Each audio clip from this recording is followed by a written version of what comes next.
realise the faffing would be, well, not faffing, but summoning the Tom.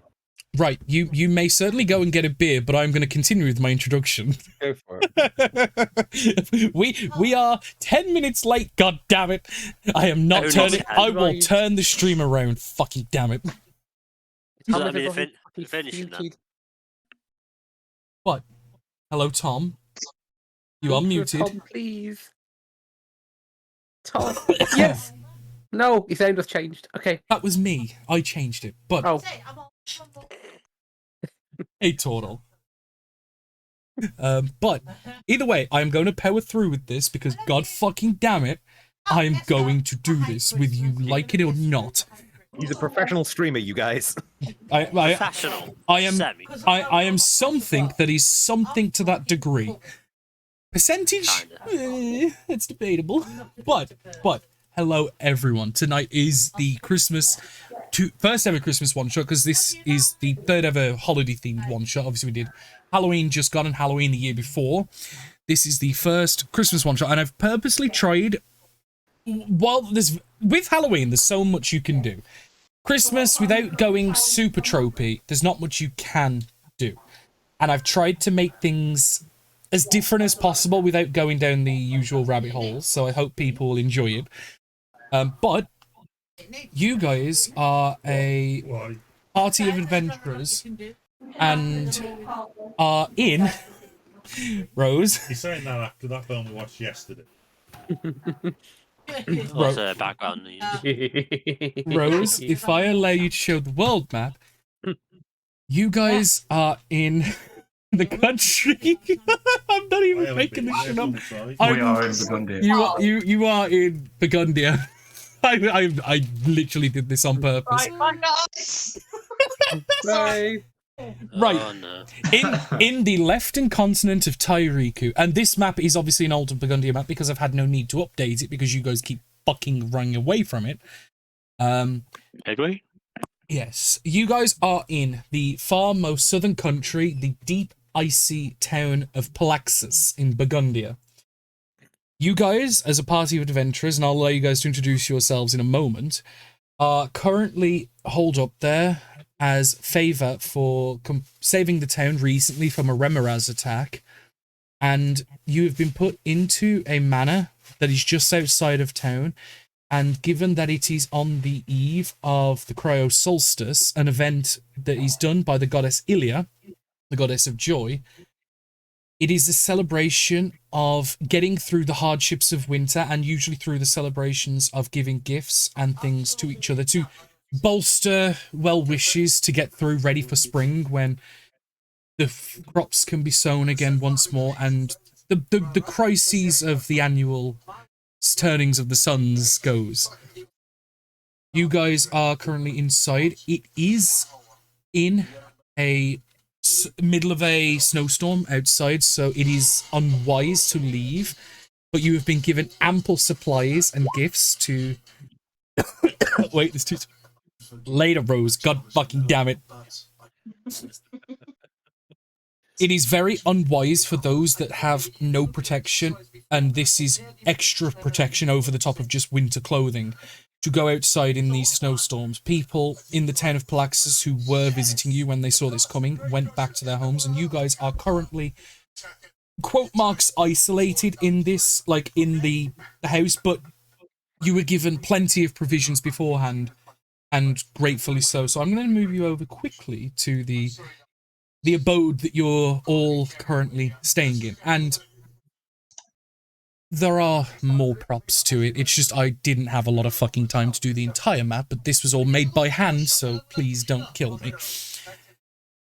You have 3 bedrooms, not enough beds for everybody, so it is a little cramped, but it is comfortable. The food stocks have been lavishly done, and you can see there is a large tree in the one waiting room near the dining room that has been stocked with presents leading from anything from resources of value to trinkets to jewelry to like wines and drinks and very, very expensive treats. Even some weapons of pertinent value and things like this have been given. Basic stuff, nothing magical. But for about a day now, you guys have been riding out the snowstorm and the middle of this summer cryo-solstice. I keep going to say summer solstice because that's what I base it off, essentially. Do you guys wish to quickly introduce, like, your characters? Basically just what you is. So, we'll start at the bottom and work our way up. So, Tom, are you unmutable or no? Tom? So, mine is for the Barbarian Dragonborn. Okay. Ben, do you want to explain who you are in this group of, from what I've seen, very eccentric people? Yeah, you by the fancy buffet, you see a goblin in like furs and like leather, like stuff in his face. Okay. He hasn't said anything yet. He's called Shooty, though. You probably know that. Okay. Santa Claus, or Santa Claus, I should say. Santa Claus. So far as you're concerned, that is my name. I am dwarf, perfectly normal dwarf. I have terrible scar and magic powers, and have spent the last week making toys that vanish into thin air. It is a terrible burden. That is extremely, extremely unfortunate curse you have. Also, I'm a sorcerer. Okay. Yeah, like, you know, I think everything else was just as important. It's okay. Adam, you're Santa's big help, I see. Yeah, part of only dance. Oh, fuck off. What? Carry on. You'll see in front of you like a Goliath in like black armor, which literally tracks at a moment's notice. He's artificer. Okay, so far we've got Barbarian, Artificer, Sorcerer, and what was you again, Ben? Rogue. Rogue. Okay, that's a very varied group so far, and I know it's only going to get worse when we get to Peter. Yes, I am Peter, the hippo man with a gun. That's the best way to put it, I think. Yep. I mean, it's not long. Yeah, I forget the full term, but it's GIF, isn't it? And It's GIF, yeah. Yeah, is that short or is that? Gunslinger. Yeah, Gunslinger. I believe it's just GIF. Okay, I thought it was short, like GIF Yankee or something. I don't know. Either way, moving on. Who is next? Yeah, I'm Ooh. I'm a Owlin, kind of your basic hard man, really. Barbarian, technically. Okay, first double of the group. Okay. And then we've got Fane Appledew. Danny, how well do we know each other? You guys are an adventuring group that have probably been together for maybe 1 or 2 missions. You know, think in a campaign. You know, like you guys have done like the first couple missions together after insert generic session 0 mush together party formed. Job's good. You guys know each other. How well you guys know each other is, I will allow up to your own interpretations. But you guys know each other basics, at least. Oh, God. Don't give me that decision. Do I tell you guys or do I not? Well, anyway, I'm Fane Appledew. I'm a little halfling woman, I guess, who's kind of mysterious in a kind of cookie way. Okay. We'll go with that. Okay, no, that's fine. And then last but certainly not least, we have Count Edwin.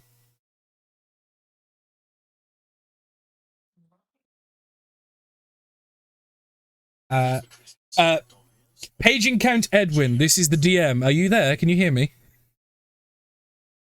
Game Slayer? One, ha. No, I don't know where he is. Edwin has gone to sleep. Yes, right. Well, unfortunately, as the halls have thoroughly been decked and the food has been stocked, it seems that our dear friend has dropped from the call. This... No, I didn't drop from the call. Begin and jumping out again. It's not the... It is not the okie dokie, but I will roll the deck save anyway. He's in, out, and he is shaking it all about. But we will reintroduce game as and when it is appropriate. But you guys have been spending the days here so far.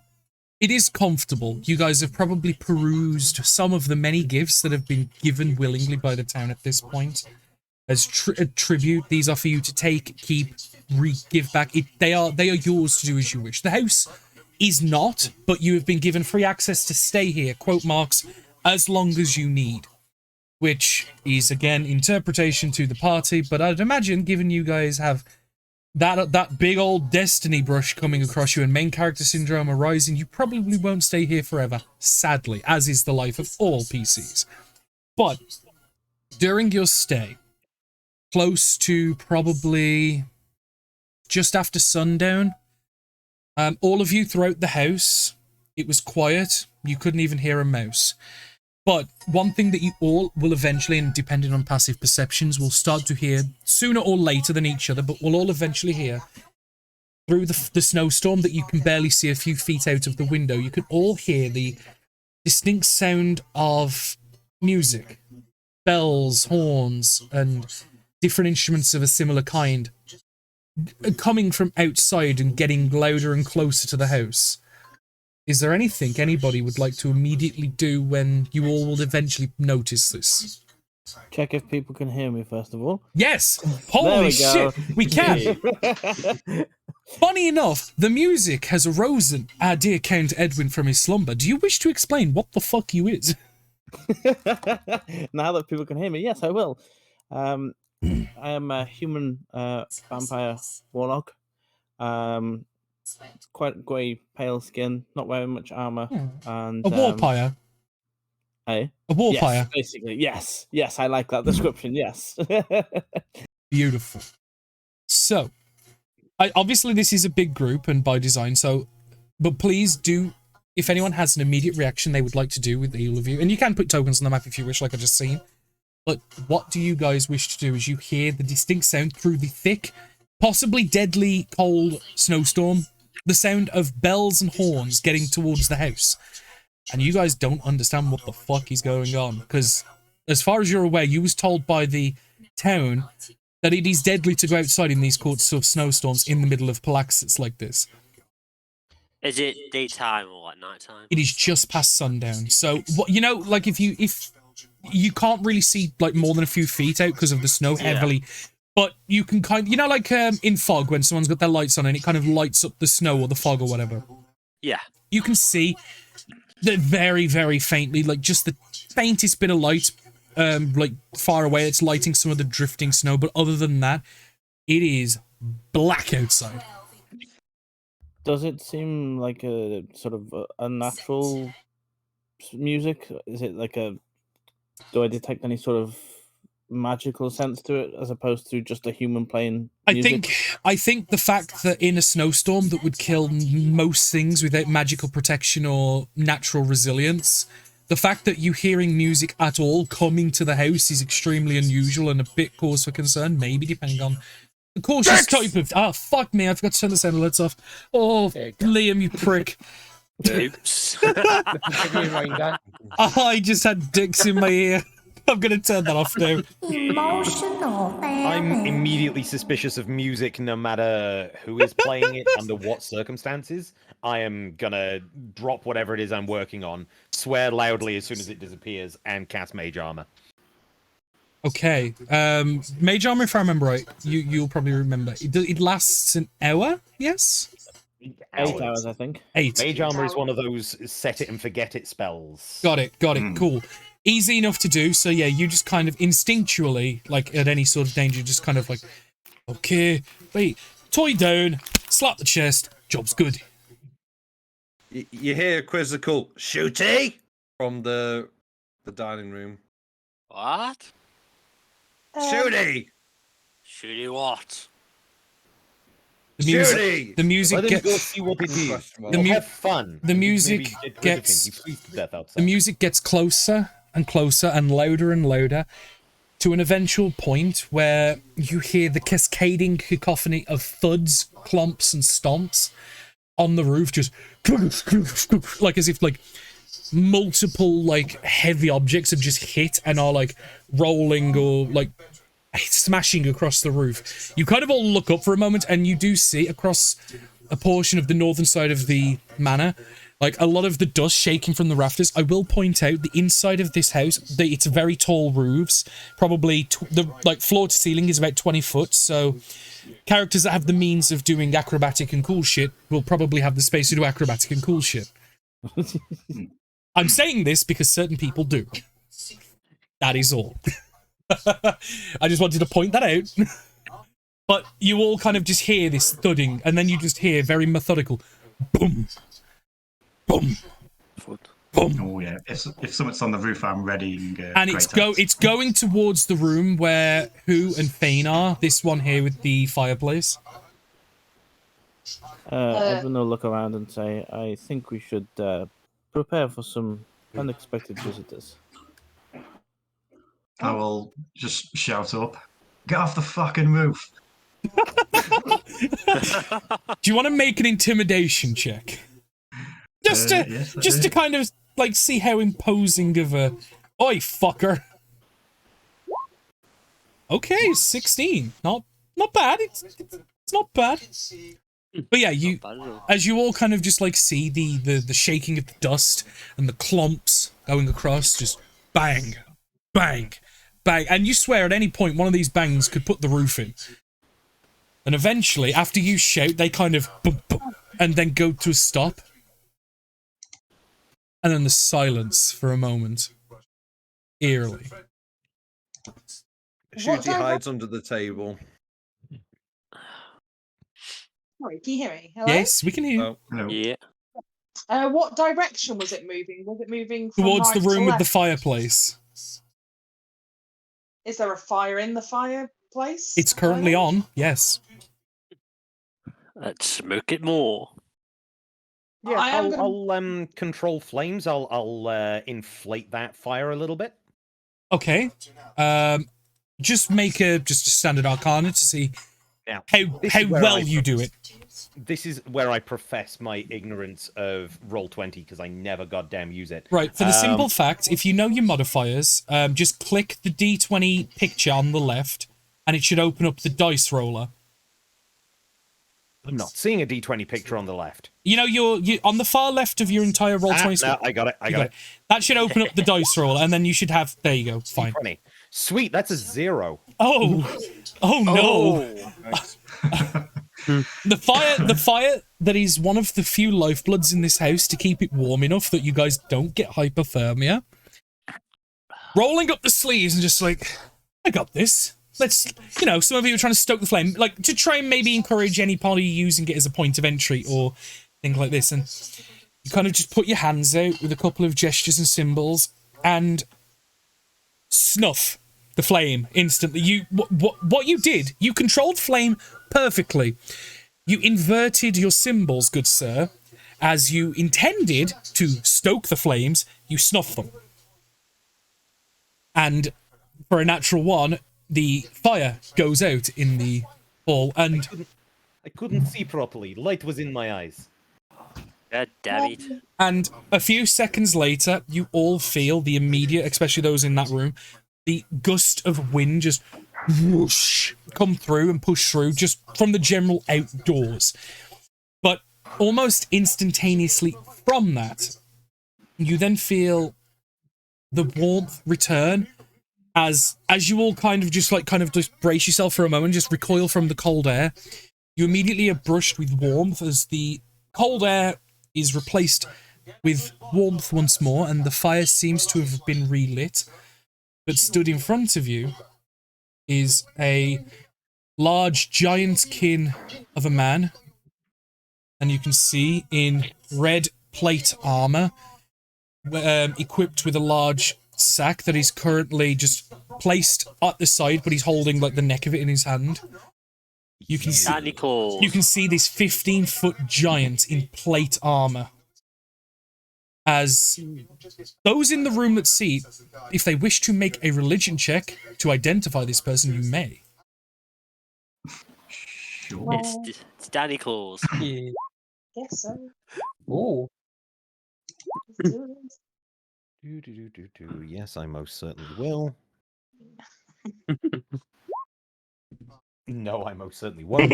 Oh, no. Oh boy, Oh, no, I never get to no, play no. D&D, and I guess this is why. This is why you're maybe the DM. Holy Yeah, no shit! kidding. Holy shit!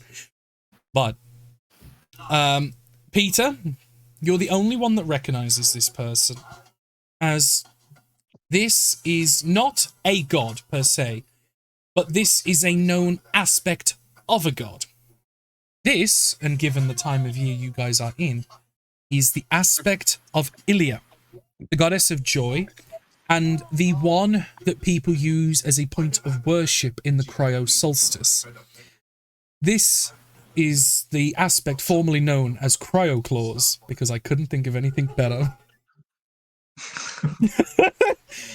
This is a person that, while the distribution of gifts throughout is known, cryo-claws is like this fabled aspect of a god that is known to distribute gifts to people of prominent potential and those that are there for the means of doing good deeds in the world.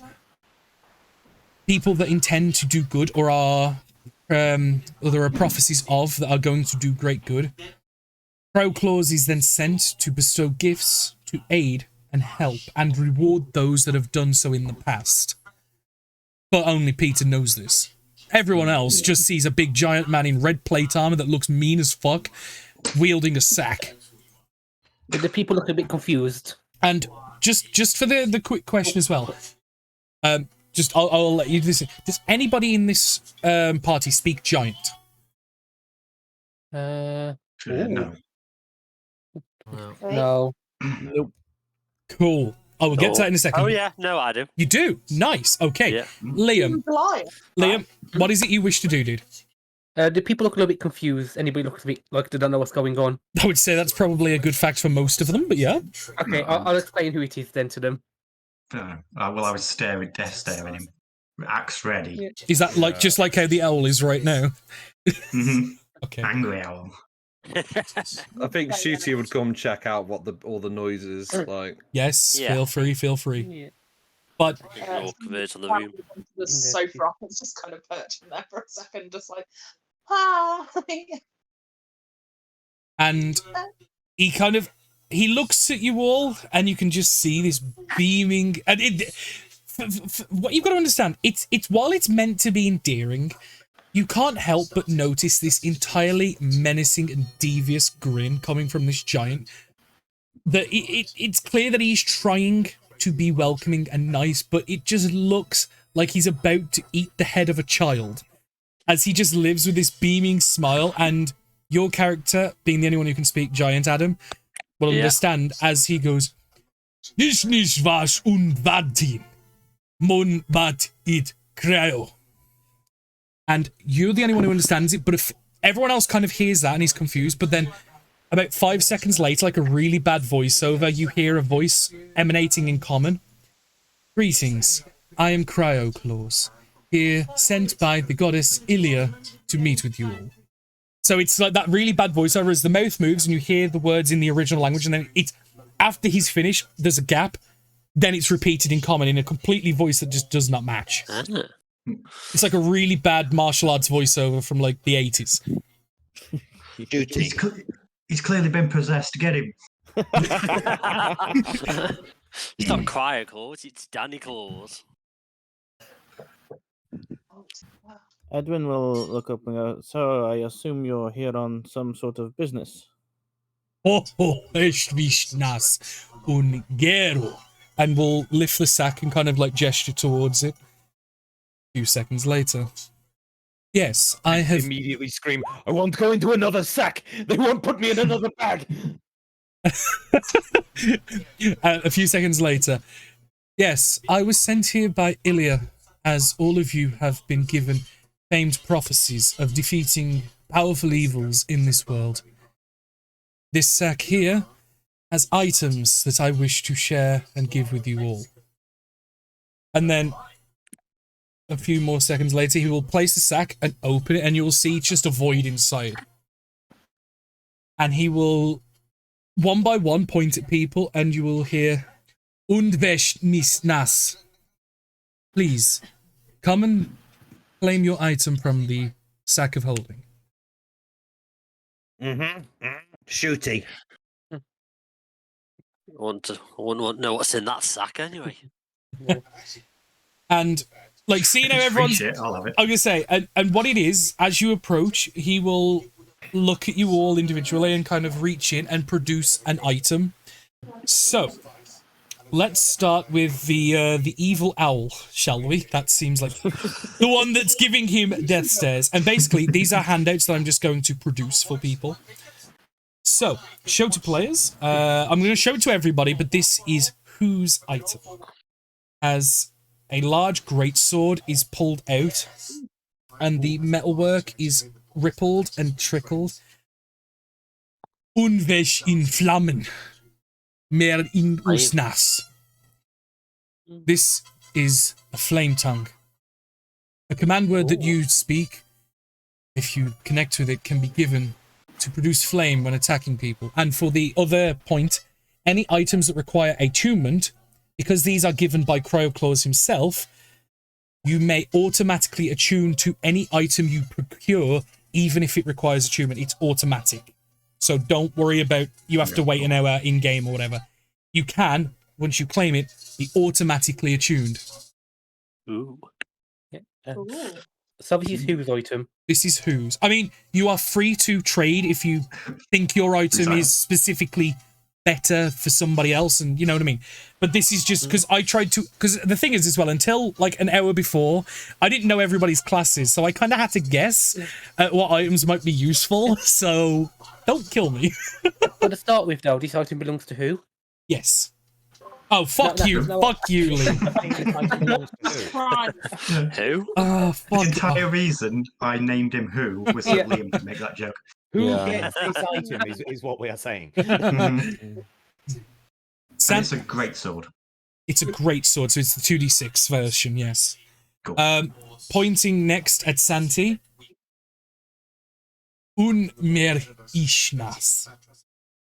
This next item is for you, as he will produce a large, elegant robe that is speckled like the night sky, with large red sections going around the collar, as he produces for you a robe of stars.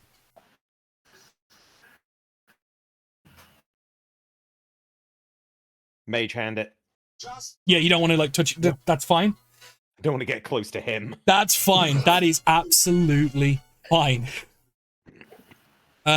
Looking at the GIF next, he will produce 2 small runestones, and he will gesture to them.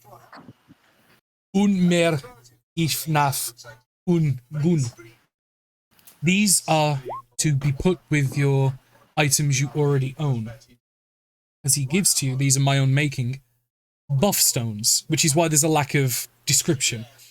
Buff stones are designed to be put with mundane items and armor, specifically 1 weapon buff stone and 1 armor buff stone. They can instantly make a mundane piece of armor or weapon +3. And these are going to Liam's character. It's alright, I'm you know what I mean, I'm still iffy on the names myself. Liam. Looking at the count next, as you're like kind of like hiding behind him, almost I can see on the map. He will reach in and produce the end of a blade and look at it for a moment and go, ho ho ho ho, ishmash, ishmash ne, and will hand you, sir, a luck blade with specifically 1 charge on its wish ability. Oh.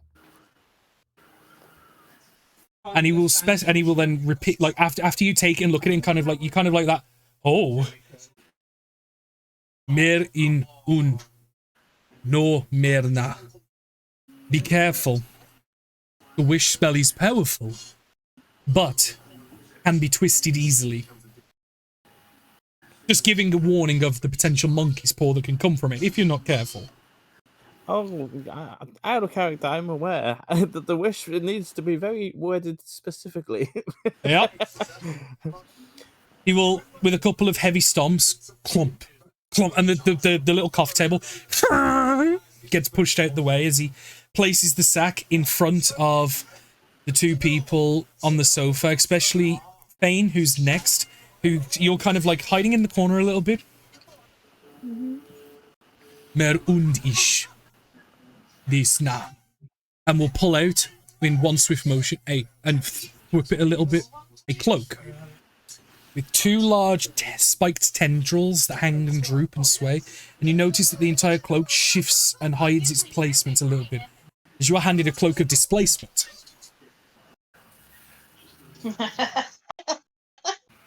Excellent. Ver und man den nicht. May this hide you well, little one. Thumbs up. I put it on instantly, I guess. Yeah. Just a reminder, who haven't I given items to? Shooty. Shooty. Yeah, and Danny's a big helper. Okay, so you're not getting an item. That's cool. Oh, and Tom. I haven't given one to Tom as well. Cool. So, going over to Thor next. Mer und Banekun. This is not the biggest weapon, but this may be something you enjoy. And again, this is another homebrew magic item of mine. I have buffed it slightly for the sake of this one shot only to bring it up to the par of some of the other items because I didn't want to make someone feel underpowered. As he hands Thor a leather bandolier that is complete with 6 daggers that are placed like in alternate directions, like up, down, going down. As you are given a bandolier of the flame that is designed to house non-magical daggers, which this already does. And typically, this is the normal version, but I'll explain how it's been buffed. After an hour of charge, when unsheathed for 1 minute, on the first successful hit a dagger does, it would normally do just 1d6 extra fire damage, and then would have to be put back for another hour to charge. But this item does 3d6 damage on top of the standard dagger damage, essentially giving you the ability for 6 lots of 3d6 fire damage per dagger. What was that, Rose? I recognise this. You do, because I initially wanted to give it to the party in Campaign 3, but then it got shafted onto the NPC instead. So the NPC got to use it, and it was like, I wanted you guys to have it. I just was like, I recognise Was this? Layla. No, not Layla. Kavala. Kravala, that was it. The daughter of the bandit leader that you quote marks kidnapped. Unsaved. Looking at Shooty next. And then he kind of like looks back at Santi a little bit. And he will and then he kind of looks at the sack and then realizes, Menu Nishnas. I may have fucked up. And will produce another robe, but this one is white and red with gilded edging. And he will look at Shooty. This mas nun bero. This is a very strong item, but I fear that you may not be able to utilize it. And he will hand it to you, and he will kind of like semi-whisper, but it also reverberates around the room so everyone hears it. Meru ishnan bon e Santi. You may wish to trade with Santi if you can. As you are handed a robe of the Archmagi. Shooty! As I realised the only character that could use it, this item specifically, there was only one of you. Is it wizard or sorcerer? I think. Sorcerer. The other one is the warlock, technically, which is the count, I think. We'll look at Santi like, Shooty? Or like hands it out because he like sniffs it. And he's like... It doesn't have a nice smell. And then finally going to the big helper. And he will clap a hand on your shoulder. Man into Inbar. This may not kill, but is the most important item that all of you will receive. As he will pull out his large staff and hand it to you. Oh. Ooh. Shut up, Liam. As you are handed a fully charged Staff of Healing. Ooh. Nice. And then again, he will kind of lean in and whisper, Men an undish, barbarian. I fear you may need this for the barbarians. But again, despite whispering this, everyone can fucking hear it. It's just rather than that reverberating, booming voice that he has that almost vibrates like your chest, like when you're at the front row of a concert right next to the fucking speaker. Like, it's just normal tone when he whispers and everyone can fucking hear him. But he thinks he can't be heard. And then, fucking what, me?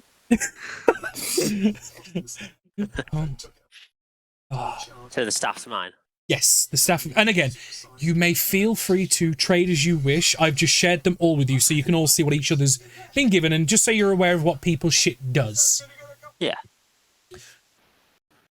And without thinking, you'll watch as he goes to reach in once more, looking around, a bit confused, almost expectantly. He looks a bit confused. Envun Mande? I thought that, and like, this is him talking to himself. Could have sworn there was one more of you guys. And he will go to reach in and produce another item as he's doing that, almost as if he was told to bring certain items for X amount of people, but he seems like his numbers are off in his head. Whistle loudly, and a reindeer with, like, horribly gummy, milky eyes and a broken antler appears next to me, and I just, like, poke with a thumb towards it. Like, he gets gift too. Ah! Ho ho ho! Unbera! Ginkonda! Ah! Makes sense. One moment. And he will pull out this gnarled looking great sword. And you'll notice looks like it's a broken great sword, that it's made, the grip, the handle and pommel are all made from gnarled, broken and worn down and like discolored ivory and bone. And like as he goes to pull it out, oh man, no! And will shove it back into the sack as quick, goes to shove it back in the sack as quick as he can. Oh no, it is perfect. Reindeer will learn to hold. As the translation a few seconds later goes, fuck. And then the entire, all the lights and all the visibility and warmth in this room, in the matter of a snap, vanishes. And the room is plunged into darkness as gripping Cryo-Claws' hand, preventing him from stowing that blade back, is another hand. On his, as another hand reaches for the weapon. Just allow me to... A smaller figure in solid plate armor with a helmet and glowing green eyes. The figure grabs it.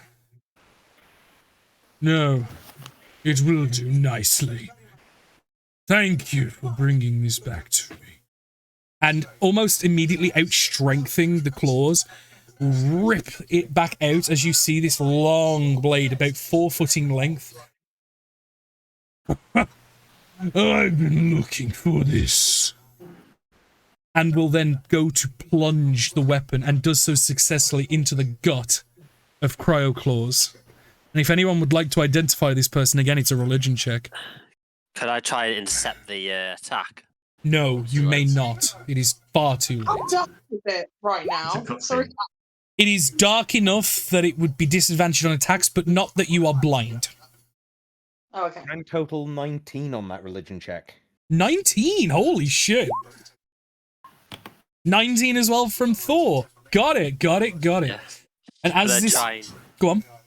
Let's say, could I try attack this figure? You may do so in a second. As Thor, Thane, and Santi all recognize this person as part of the lore and mystery of the cryo-solstice. This is a cursed and evil figure that is sought to slay and destroy things connected with this holiday and this part of the goddess's Ilia minor pantheon. This is a figure known as Incampus. No, Incrampus. Incrampus. Ian Krampus. Krampus. Let me put it in the chat. Imp. Ian Krampus, yes. You can call him Ian Krampus if you wish. Im Krampus. Im bad guy. Very, very bad guy. as he'll pull the blade out and like Crowclaw's alive, but extremely incapacitated, like will fall to the floor and the sack of holding just like falls. Nothing falls out because it's a sack of holding, which is props because it landed by the fire, could have burnt some presents, but you know, we're Gucci.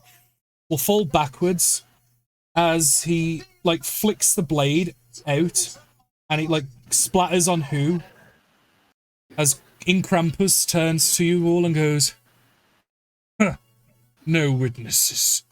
And we'll get ready to turn and fight you all. As I'm going to kind of need initiative. Oh, shit. So I was going to try to do something more. Real quick, Shooty, I am 100% swapping you with the robe of stars. Yeah, So I will allow you. I will have allowed you to have done that beforehand, so don't worry. You've got some crazy powerful bullshit. Yeah. Would I have time to have used my stones at all doing that? Yes, I will say you did. Like, as people were being given gifts, all of you, if it required attunement, it is bypass that requirement. You may equip and swap as needed. That is absolutely fine. Okay, cool. One of my armor. Can I have activated Flame Tongue? Activated, no, but attuned to, yes. Because the logic is, do you really want to have the potential of activating it unknowingly? Because I will also say, as he turns and says no witnesses, the fire does start to crackle back to some life, enough that this room is not inhospitable and will cause you all damage. This is going to be a thing. Be warned, certain rooms may at some points become inhospitable and deadly. Not to a point where you'll instantly die, but to a point where you may take damage for staying there.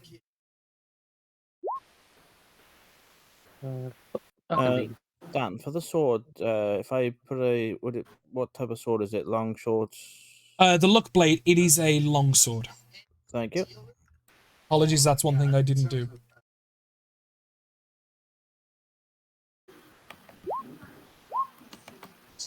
As if you'll allow me to just produce the stat block of this fucking nasty piece of shit.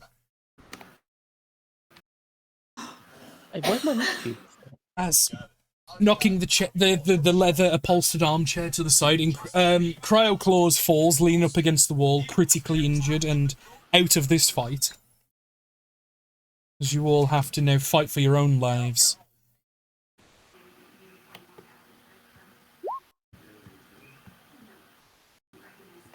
One, two, three. Players always get advantage against monsters. 1, 2, 3, 4, 5, 6. 2 people haven't rolled initiative. 1 person hasn't rolled initiative. Somebody has not rolled initiative. I don't know who. Yeah, I'm down. Liam, did you put your token?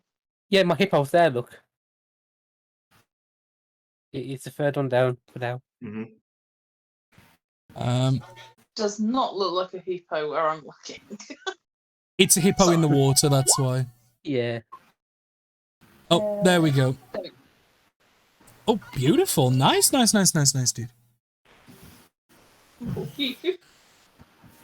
Oh, God. I hope you're all ready. Maybe. Shooty. So.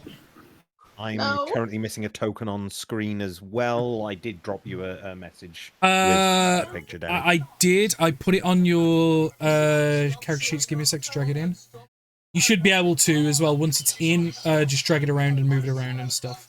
Ah, there we go. There you go. Wait, so what it is you're going to need to do, Joel, is on Roll20, you know, if you go to the journal and like open the character sheet that you've been assigned, you don't have to use it. But essentially, select the token, so you've got the little dots around it, and then click the initiative button on your character sheet just so it appears in the turn order, and then you can manually change it to whatever the fuck you need to. I don't. I've got the PDF character sheet in front of me. I don't use Roll20. This is like the first time I've done a serious game with Roll20. Yeah, no, it's fine. All it is, it's just a case of selecting the token so it's highlighted and clicking initiative. I rolled you a 20, but then we've got to modify it to an 11, wasn't it? I rolled an 11. I rolled an 11 in chat. That's perfectly fine. So now I've adjusted it. So now it says 11. You're above in Krampus. Perfect. Don't worry, we'll get you there, dude. We'll get you there. As topping the turn order. I'm definitely further away. Yeah, no, that's fine. I will allow you to move yourself. But no, as the last of the buff stone is going into your pistol and armor, I assume, Liam? Yeah, my pistol and armor, please. Yes, that's fine. It was because I was tempted to give you a shield one, but I had like shields aren't always a guarantee, but whereas an armor and a weapon is. So, oh yeah. As they finished, and you just feel the gun's potential to expand slightly as it now becomes a magical +3, and you're faced with Krampus. What do you do, dude? As he just turns with this blade point, gesturing to all of you. No witnesses. Okay, I haven't put the +3 on my gun just yet, so this have to reach this roll. But I'm going to use my adept marksman. Yep, it's fine. Just modify. Just add the +3 after you roll it. I'm going to do a trick shot using disarming shot. Oh. I'm going to choose his sword. Okay. I'll see if I hit first. Go for it, dude. 18. 18 misses, I'm afraid. He's wearing head-to-toe plate armor that doesn't look to be any standard plate armor. As your bullet hits it, and you watch this dark green plate armor, as it hits, you just watch a ripple of light, like water in a pond, just ripple around this plate armor as it just glows with a bit of light and then fades again back to the same color. Gonna take my second shot.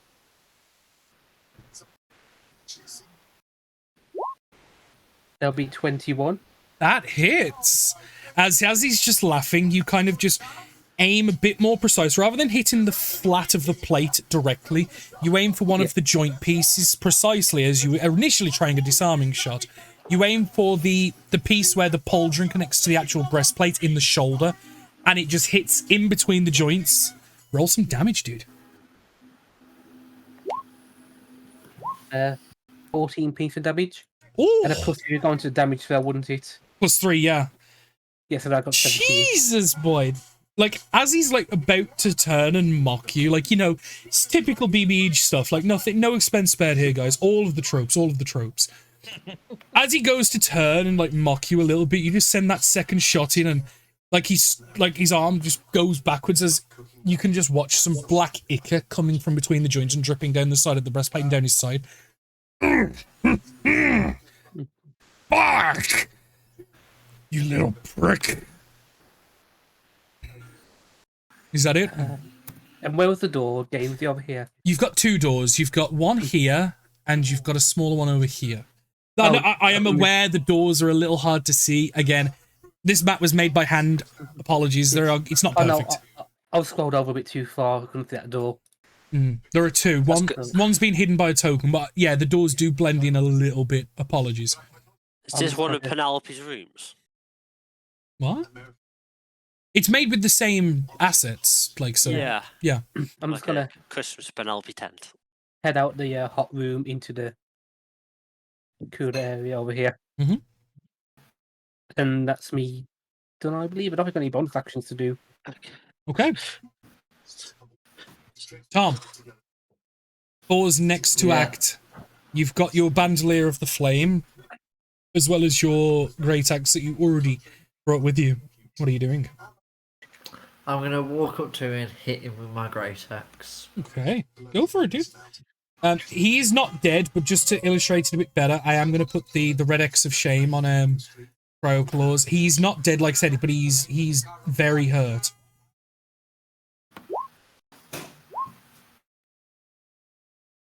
A 19 misses, I am afraid, as once again, both you and your GIF friend try to attack front on the major plates and sections.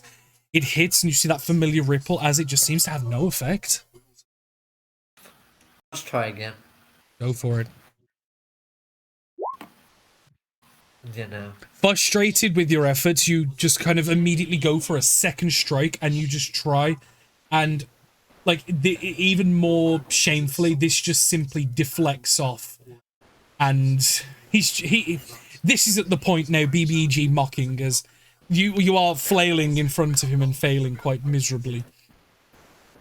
As Danny's big helper is next. It does indeed, Danny. What are you doing? Oh, shut the fuck up, Joel. Don't even you start on this. I heard that giggle. Okay, so where's this little twerp? Right, what I'll do is I'll put some coloured circles on his token just so you can distinguish it. Yeah. There you go. That's in Krampus. Okay, so I'm going to move straight up to there. I'm just going to get the wrath of some Thunder Gauntlets. Ooh. See what this thing can do. So, first attack. Oh, that fucking hits. With 7 points of thunder damage. Solid fucking damage, dudes. Yeah. And obviously now I'd suppose disadvantage on the next attack, unless it's me. Okay, so it's like a taunt. Got it. Yeah. Second attack. Oh. Oh, ho, ho, ho. Meaty. They are chunky hits. Yes, that hits. I'm loving these gauntlets. I'm assuming that's like something you gain as an artificer. Yeah, it's the armor class this is. Oh, nice. Yeah, no, that's some good damage. Like, you guys so far, despite only 3 people going, have done like your like although it's hard to hit, your hits are doing chunky fucking work. Like more than I expected. That's not bad. I thought you'd rely on the magic items, but carry on, dude. Bonus action. Yeah. Bonus action, I'm going to do defense field, so I get 10 HP. Temporary, yeah. Perfect. And is that all you wish to do? Yeah, I'll just want to mock him. Oh, my. Shooty. Please show these boys how it's done, please. Shooty. Shooty. He'll pull like pulling on this like magical rope. He's like, oh, shooty, and pulls a strap. That sounds oddly sexual. Interpret as you will. He pulls a star off it and throws it at him, Krampus. Okay. Ian Beale. Doing the level 5 magic missile. Nice. Roll that damage. There we go. Well, that's level 1. That's useless. So you've got to add 4d4 plus 1. This is 5th level. 7d4 plus 7. Yeah, because that's your 3d4 plus 1, isn't it? Did you roll really shit? So what, do I roll anything else? Wait, that's not right. That's not set up right. Because just roll it again. It's 7d4 plus 7 for a level 5. 7d4, okay. Yeah, because it's 1d4 plus 1. You get 3 at level 1 and then plus 4 for each level. So that's 15, 22. That's not bad. 22, and I'll add thingy, Wrath of the Small, whatever it's called. Fury of the Small. Yeah. So that's an extra 4d. Plus 4 damage. Oh. Jesus, guys, you are tearing this guy's arsehole. He will then try and either scamper up into the rafters and hide, or hide behind the sofa. Right. Is that an action to do, or are you just visibly describing that? Well, it's bonus action to hide. Okay, So, he will... so yeah, you're going to climb behind the sofa. Make a stealth check.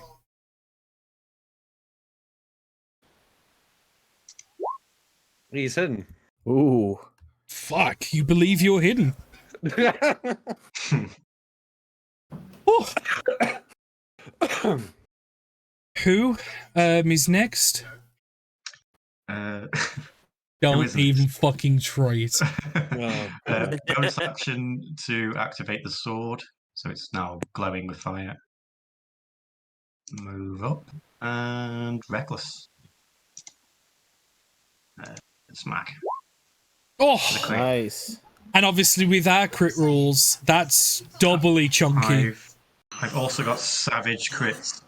Yeah, they don't get added on because that's not because it's only for dice that you roll in a normal attack, not on crit. But that you still get that on top of the whatever maxed plus normal. Yes. What is a reckless? So what's your weapon? Your weapon's a great sword, so it's 2d6 plus strength plus 12. Plus the fire damage. What's that? That's 2d6 again, isn't it? 2d6. So that's already that's 2d6 fire damage plus 12 because 2d6, and then your savage crit, brutal crit, whichever way you use. Holy shit! But I will warn, especially to Joel in game, these crits seem overpowered, but the monsters can do it too. That's the beautiful. I did read that. Exact Yeah. same crits, Dan. It just yeah. Yeah, I use fourth edition crits as well. And Yeah, they are just the whole. so much more Well, the thing is, there's nothing worse than rolling double the dice and then rolling 2 1s. But at least here, granted, monsters do it too, so it's really bad at the same time. Oh, yeah. But it makes crits feel powerful, which is what a crit should be. If you roll a crit, you want to blow shit the fuck up, and this is gonna hurt. Because I think Michael was the one who first broached the idea, and then me and Rose adopted it and both agreed with it and like it, and then we all use it. Yeah, it's just better. It's more satisfying. Yeah. You The can way roll 1 additional weapon damage die. So is that 2d6 again? 1 additional, so it'd be 1d6. Yeah. Yeah, this is where things like Great Axe is coming better because you roll a d12, but statistically, the average damage on 2d6 over 1d12 is better. It's better. Yeah. So, do you want to? It's going to be a bit of a monstrosity because I've dropped all these items on you to do all the damage, but if you don't mind trying your best. So that's 2 damage for your brutal critical. Now, roll 2d6 plus 12 for your fire damage. Because this is going to suck.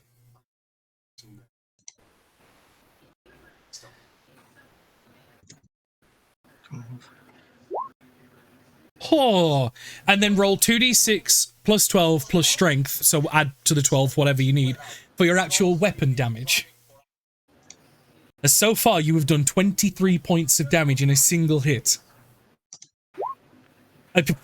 45 points of damage. Holy shit. Yeah. Holy shit. However, okay. second attack. Yeah, go for it. Oh, 15. That is a wild miss. After such a devastating blow, you just take this, and what it is, you grab his right arm, because as you notice, just to add to the level of how much of a piece of shit Krampus is, he's left-handed, and he's holding his weapon in the left hand. You grab his right hand and lift it up, and you just slice across the armpit in the padded gambeson part where there's no plate armor, and you just rend the underside of his arm, and you just hear the sizzling and the hissing of cold metal and flesh burning as you do an ungodly amount of damage. And what he does is he slams his elbow down, knocking the blade out at the same time, and then pushes you away as you go to do your second swing. Not 5 foot or anything, just, you know, away. Mm-hmm. Yeah, which means your second attack missed, unfortunately, as it glances down the pauldron and the gauntlets that he's got. You can see that hurt a lot. As, if you are finished, yeah. adding to this fogfest, we have Count Edwin. Visually, how beaten up is he looking now? He's not. He's wounded. He's not bloody. Okay. He's not on the verge of death. He's hurt. The Count will sort of just casually stroll up and go, "Let's see how a creature of your kind tastes. I will attempt to grapple him, please." Oh, okay. So that would be an athletics check from you versus athletics or acrobatics of our dear boy here, who surprisingly... Oh, that is terrible. Can I use my luck to reroll that, please? You may. Not much better, but I'll take it. With a 17, he just about beats you. Damn. That is unlucky, because yeah, you have a +7. That's not bad, but he had a +5.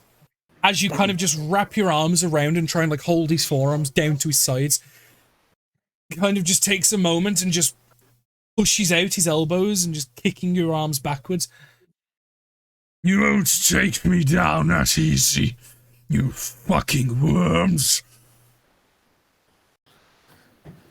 And that's your action. Checking what bonus actions I can do. I don't think I can at the moment. It required the grapple of that one. I think that's all I can do for now. Okay. Santi, you're the last one to act as you notice Krampus is getting ready to do some level of something that is probably bullshit because he's strong. Strong like ox. But are you strong like ox or are you witty like badger? What are you doing? Screw it. Can you make a charisma saving throw with disadvantage, please? Ooh! Okay. Because I'm going to burn some sorcery points and I'm going to heighten this spell. It's going to be a flat roll because this advantage standard. Interesting. Good to know. So it is going to be a flat charisma save with a +10.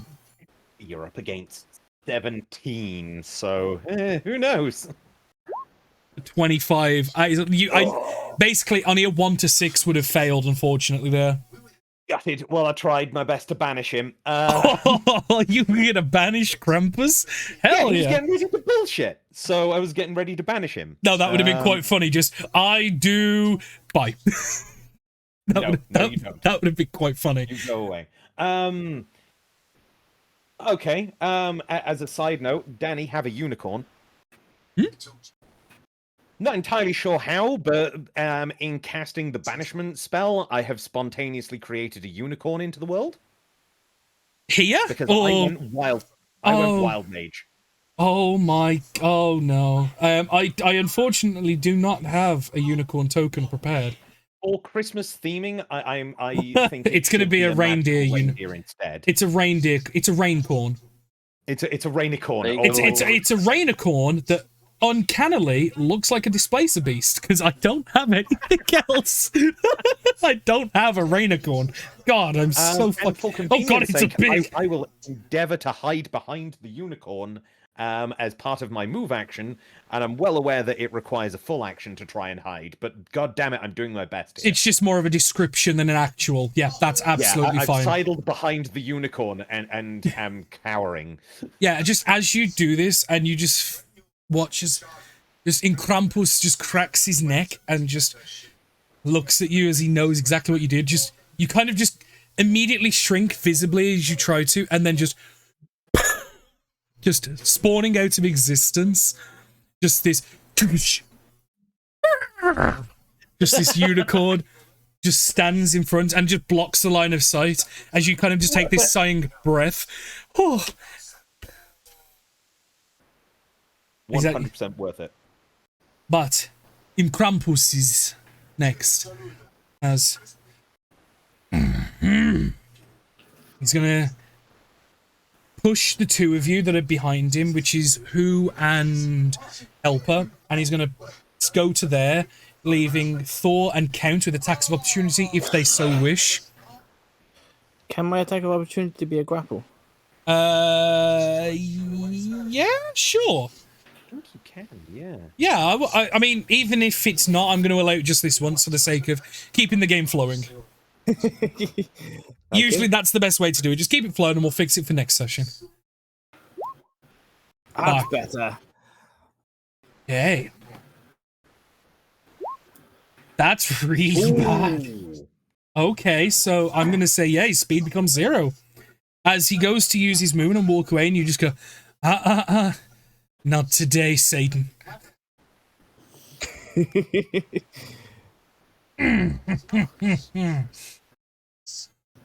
Very well. He still will move 5 feet out. I know it sounds really strange, but it's up to you, Danny. No, I'm gonna just say it's like Sentinel. Yeah. It's like I'm gonna treat it like Sentinel, but without the means of doing damage. Yeah, none of the damage. Mm-hmm.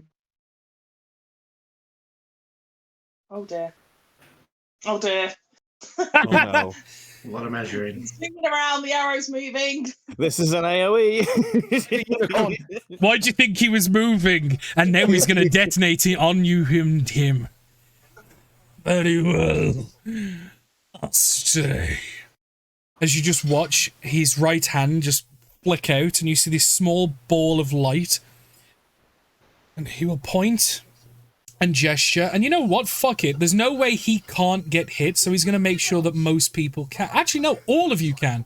He's going to place it right here in a 20-foot sphere. I can't. Oh, yeah, you can't. As a once-a-day ability, he's going to place and detonate a Hellfire Orb. Can all of you make a dexterity saving throw, please? And that will include him as well. I Nice. wonderfully have advantage because of this lovely new robe I got given. I have advantage as well, funny enough, from my own ability. Funny that, and I fail. Gonna be a 19 from me. We'll talk about it later, but yeah. Okay. Okay. I actually believe everyone but Fane and the actual Inkrampus himself succeed, taking half damage. Well done, actually. That it was a DC 18. Ooh.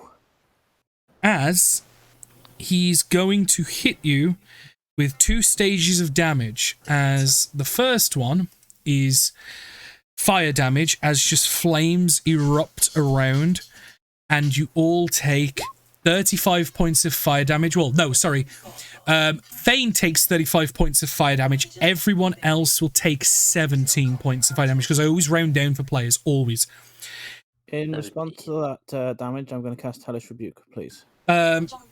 You certainly may. Just give me a second, because there's a second stage to it, all in the same ability. As you all, as the flames wreak out, you all feel your bodies, despite being burned, go very, very cold, as necrotic energy draws from you and deals a further 36 necrotic damage, which is 18 for everyone but Fane. Just to clarify, I don't take anything, do I, because of rogue shit? If you passed, Yeah, I did. yes, so you take nothing. I'm unconscious. Oh my god. Peter is glad he left the room. Dude, that I just took, how much was that? 73 points. I had 63 points of healing points. It's what happens when it's a once a day. But Count, you wish to Hellish Rebuke before I continue describing what the fuck's just happened. So that is a dexterity saving throw from our dear boy here, who's got a +6 with advantage. Because he's grappled. Yes. It's restrained, gives you... is it grappled or restrained that gives you disadvantage? He's grappled at the moment, he's not restrained. Yeah, so he doesn't have disadvantage, because you can still make it, it's just... Yeah. It's just his movement is 0. Yeah, so that's a 17, so that is a success. Say that again? I've got one other roll I need to make as well. Got it. Okay, the unicorn also saved and takes 18. Grand total of 17 plus 18. 35. Yeah. Okay, so yeah, he succeeds, taking half, so he will take 4 points of fire damage. Nice. As you notice as well, while he takes the fire damage, he is outright immune to the necrotic secondary part in Krampus here. But also, in the same sense, as long with Fane going unconscious, you notice that all of the windows and the doors and the fire is snuffed out. The windows and doors are shattered and blown off their hinges, breathing in cold air into this room. Meaning, at the end of this turn order, if you end your turn in this room, you will start to take cold damage. It will start minimal and will ramp up for every turn you are in there. Just as an How FYI. hot is my sword? Funny enough, I actually had it built in mind that the person wielding the flame tongue would be immune to such effect. Okay. But only the person with the flame tongue. As his turn ends, being held by Count, and just letting off this almighty explosion, nearly blowing the back half of this manor apart. Fane, I would like for you to make a death saving throw. As you were the only person, thankfully, that went down from that, because that could have very easily have been a one-turn wipe. And I was hoping that it didn't. Falls off, well, for RP reasons, please don't make me take damage. We'll fall off the sofa and kind of like just be this heap of... Can you roll 1d6? I'm joking, I'm joking. just falls off the sofa. 1d6 damage. I have to fall Yeah. 10 feet. You're a halfling. Roll 2d6 damage. No, so I have this, No, it's fine. just this idea now that all you can see is just this kind of rumpled form. Do you know what I mean? Hidden by the cloak underneath. It's full on. You know, like feet are stuck up in the air and you're all kind of like in a V shape between the wall and the sofa. Oh, yeah. But it's just like, yeah, covered, if that makes sense. Yeah. But luckily, you succeeded your save. Top of the turn order. As I said, there is warnings to people who remain in this room now, as the room has dropped immediately cold. And despite this room once being hospitable and warm, it is now viciously cold and bitter, as if you were outside in the weathers yourself. Peter? What are you doing, lad? Shooty, please. Get into the bad guy. Okay. Obviously, not into anybody nice. Okay, I'm gonna give him some cover because he's being grappled and got two big guys in the way. I'm just gonna give him a minor buff. I got sharpshooter. Nice. So you just completely ignore that. Yep. Very well then. I see your games, mister. Yeah. Go for it. I was going to say who's in the way. But... A 20 is the AC. Yep. Roll that damage. And I appreciate as well that you've implemented your +3. Yeah, it's a slightly different weapon, but the damage is exactly the same. It's fine. Just, it's fine. The range has changed. Holy shit, that's 11 points of damage. Okay. And my second shoot. 24. Yep, that definitely hits. Another 11 damage. Right. Ow! As you just kind of just lean in and just kind of like, yeah, I can make a shot there. Just crack, as just two loud bangs from your small pistol just echo throughout this room.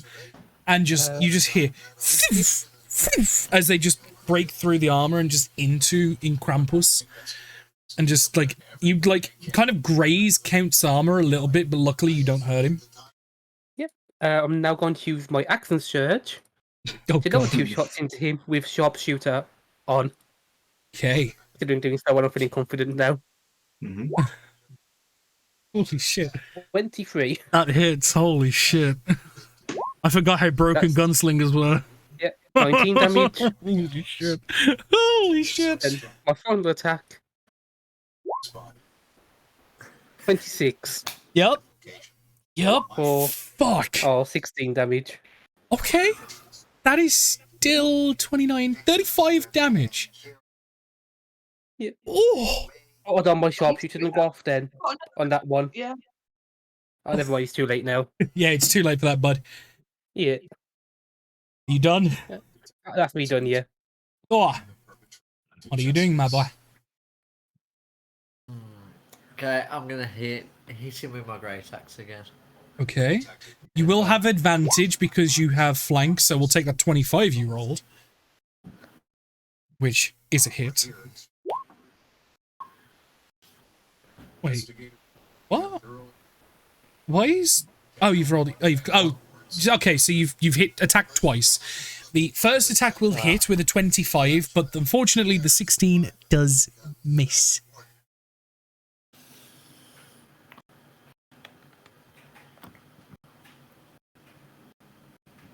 Do you want to roll damage, Tom? Yeah. What's my plus?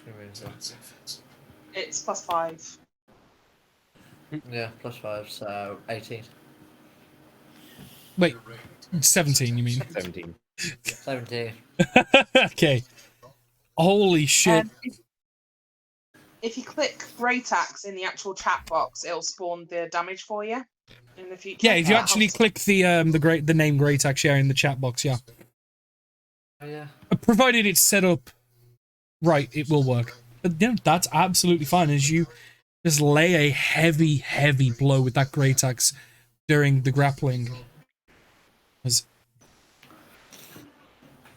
Oh, you motherfucker, Joel.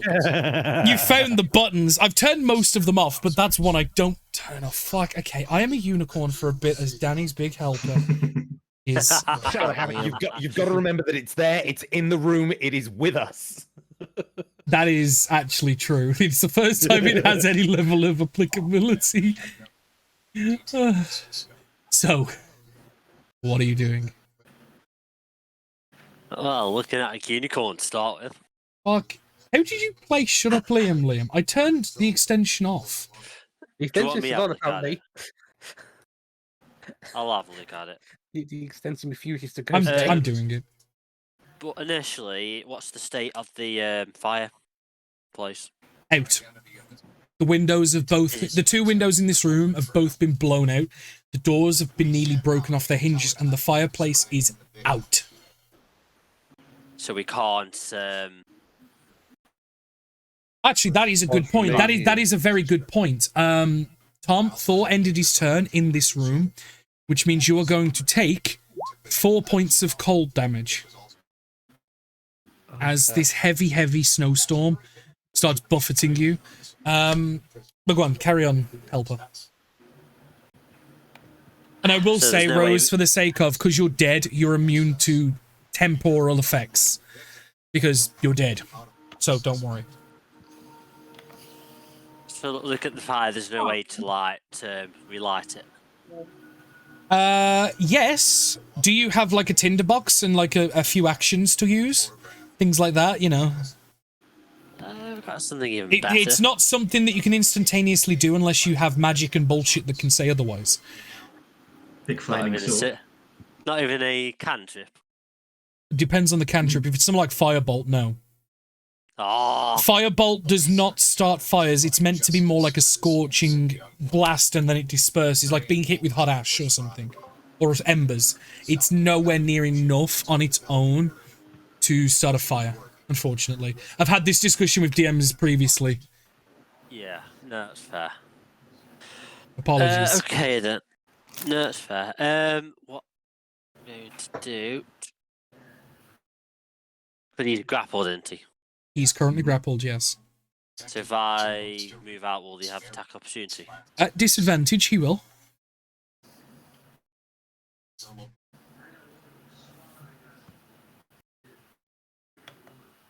Do you wish to? Yeah, I want to move out. Okay, so he's going to make a longsword attack with his Zweihander. And he's going to... A 22 to hit. Yeah.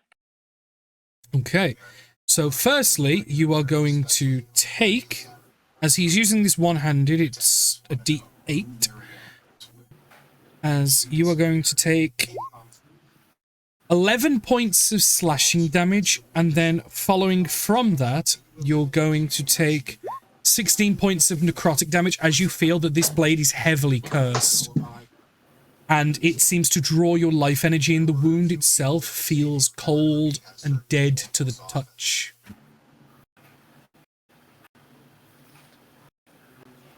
Ouch, ouch, ouch. But you managed to get away, despite the wound. Okay, I'm going to use... I'm going to try and basically drag claws out of the room. You're gonna need to make a strength check. Oh, no. Because this is 12 foot and in full plate armor, dead weight. This is a big boy. This is realistically, at a glance, probably close to 500-600 pound in weight. I'm actually gonna say that's not even enough.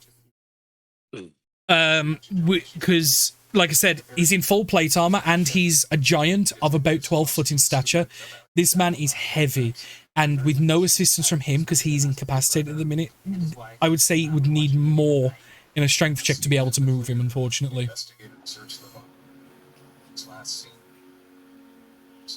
Okay. As you do that, he'll kind of like, because he's still conscious barely, he will just kind of like, nah. And then a few seconds it'd be, go on without me. I'll be okay.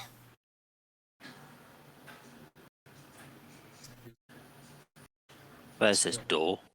Right by where Peter is. Or there's the door by the grapes. There. Yeah. Mm-hmm. So, Like I said, I do apologize. You did have to zoom in a little bit to see the doors better. But working with the tools I got. oh shit. So I just end up there. So I'm out of the room. And is that it? I think that's all I can do. Check bonus action. Yeah. Shooty. Shooty. Shooty will take a star off his robe and fire at it. At Ian again. Go for it. Same damage as before. Nice and simple. We like it. We like it. We like it. That's 27 points of damage. Holy shit. I'll do a thingy again. Small boy. A what? Fury the Small, whatever it's called. Oh, yeah. Sorry, when you said small boy, I'm like, wait, where did the Enola Gay come into this? Cool. Yeah. So that's an extra 4 points of damage. He will then. He's looking pretty wounded, actually. I'll be honest. He will drag whatever. Fane. Character. Fane. He'll take the half action, movement. She's small enough. It's half movement. Yeah. He's a halfling. Yeah, she's only a little one.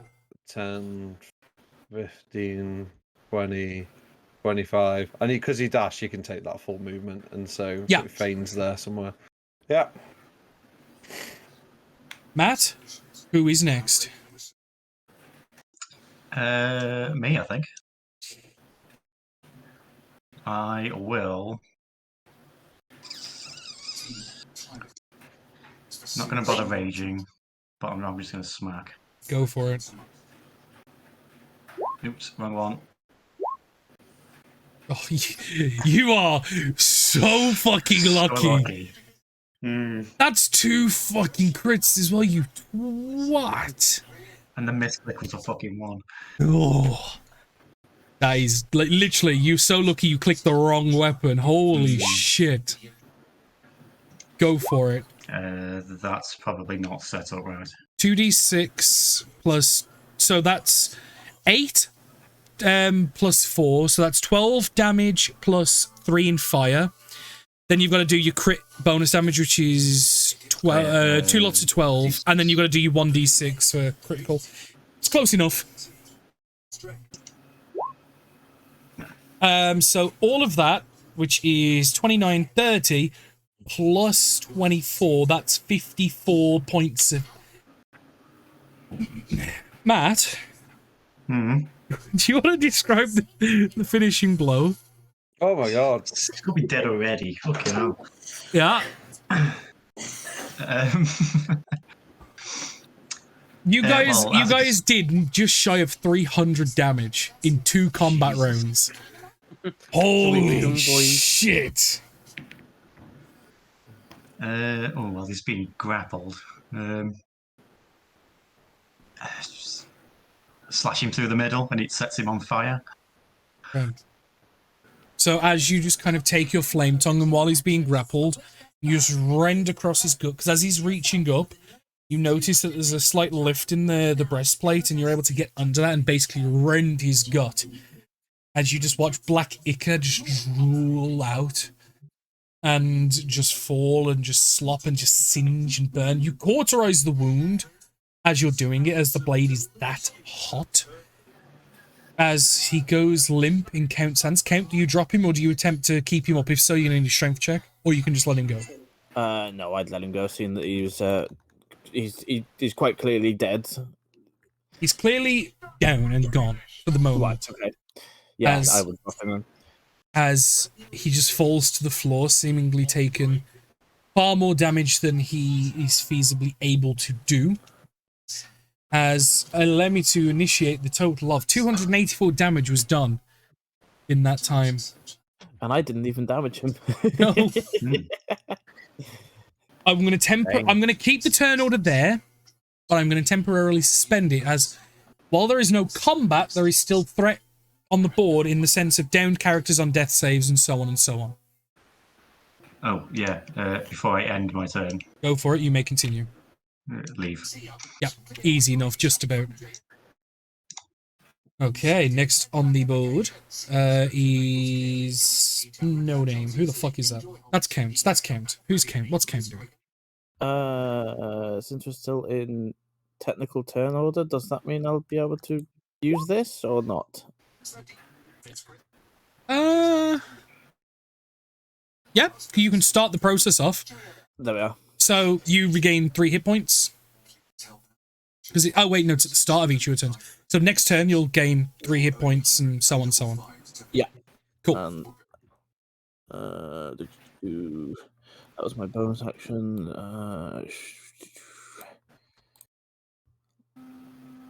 Movement.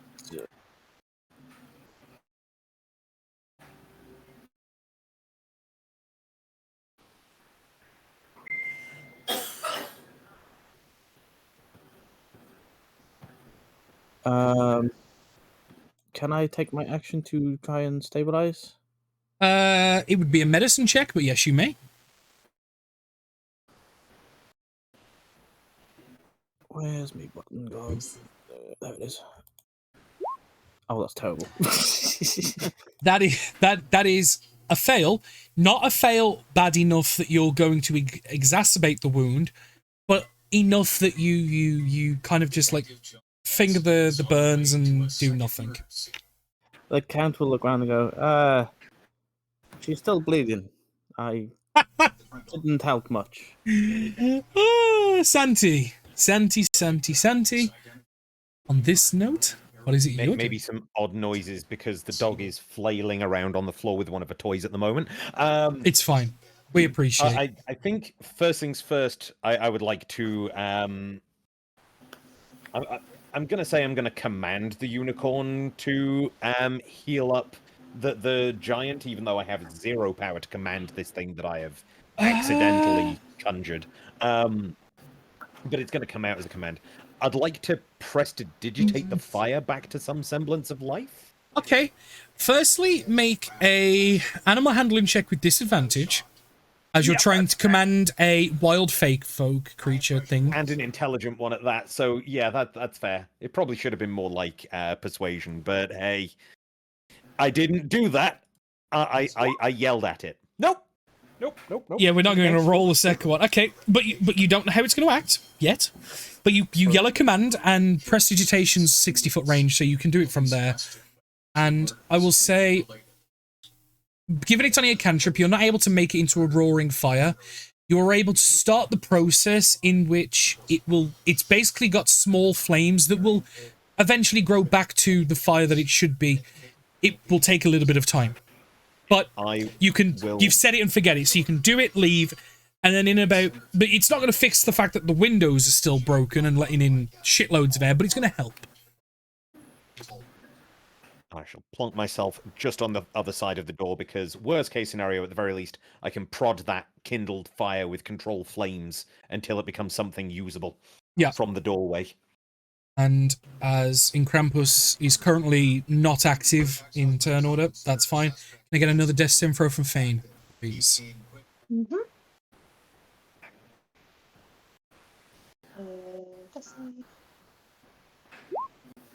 Well, that is a success. So I believe that's 2 successes, wasn't it? Peter. I've got nothing to do here, really. The cold's gone from the room, hasn't it? In that room, it is still cold enough that you will probably take damage for the moment. Although it's getting better. It will start to get better because of what Santi has done. But the problem is 2 big windows have been broken, busted out, and are currently letting in far more air than the fire is producing to counteract. Basically, once the fire's fully, quote marks, relit, it's going to be giving, like, whatever I roll, it's going to be halved to alleviate the fire for the windows. Okay. But that's once it's fully relit. I was not going to I'll just stay where I am, because I haven't really got a lot to help here. Okay. Tor, are you doing anything? Yeah, I'm leaving the room. think that's a good idea. I think that's a very good idea, not gonna lie. Right. Danny's little helper. I'm your little helper. Just a quote mark. Is anybody saving the dying Fane that has been pointed out? Because this is the main reason why we're staying in initiative. I can't remember who's got the stick of healing. I believe it's helper. If you just run away. Oh no.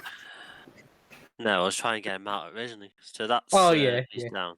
Yes. You notice while he's still conscious, but like very hurt, he doesn't seem to be phased by the cold and things like this. So he obviously has either some natural or magical resistances to extreme temperatures. Yeah. So currently, yeah, he's not got enough strength in him to move under his own power. But the point I was saying is, don't worry, he's not taking cold damage every turn. Who else is down in the room? Fane is down currently in the kitchen by the fish.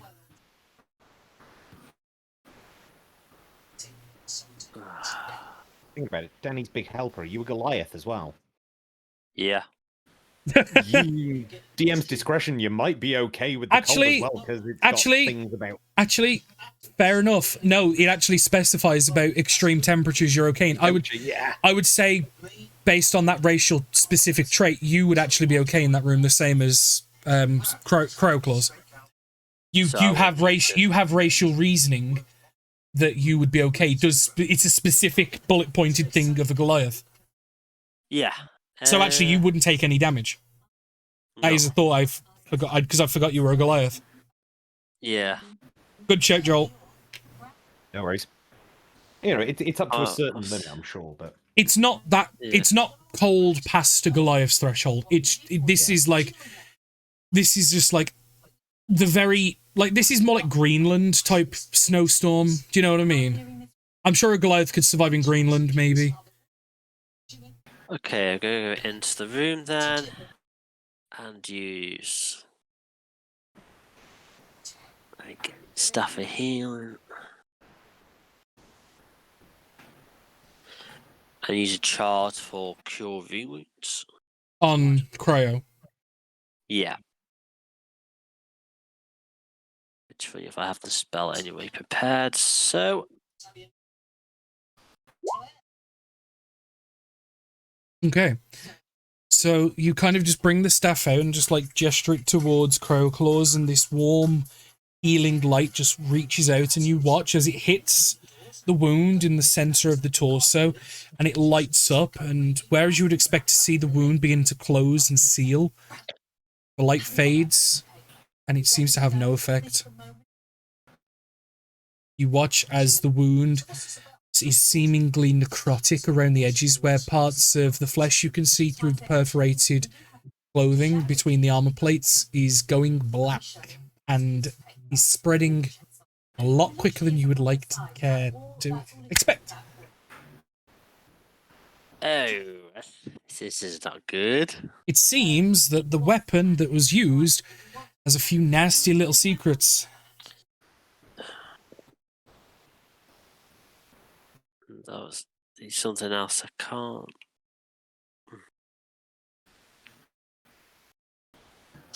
Lesser restoration's not going to do it either, is it? You don't know. But I believe it was an action to use the staff, right? Mm-hmm. Yeah. Okay, can I try this instead then?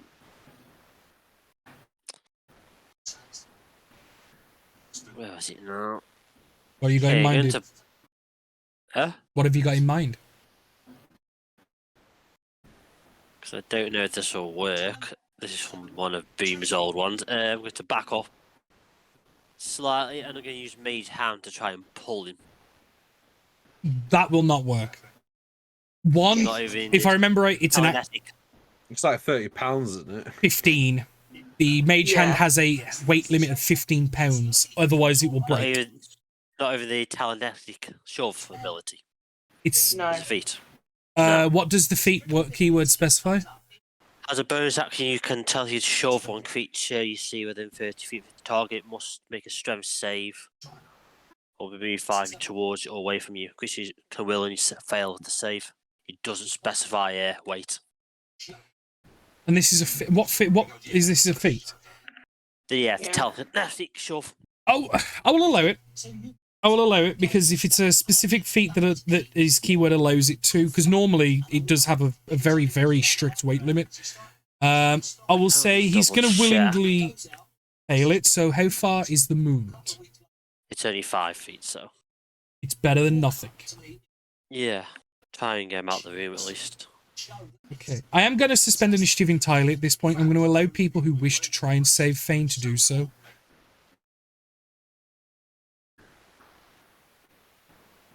Does anybody wish to do so? Character's not clever enough. I will try again, but I'm not the best person for it. I understand this. Take the help, you know. Yeah, not the character for it. Is that the medicine roll again? Please, yes. I'll take the help action. I'll give him advantage. Okay, you'll have advantage.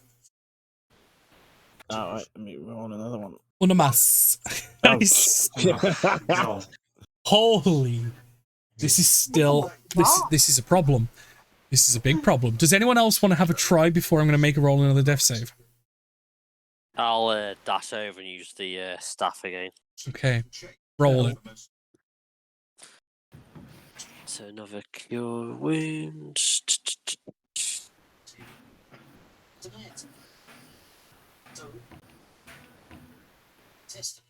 Just as a point out, Joel, your command obviously fell very much on deaf ears, and the unicorn is currently remaining in the room and is just observing the situation, unsure and unknowing of what's going on.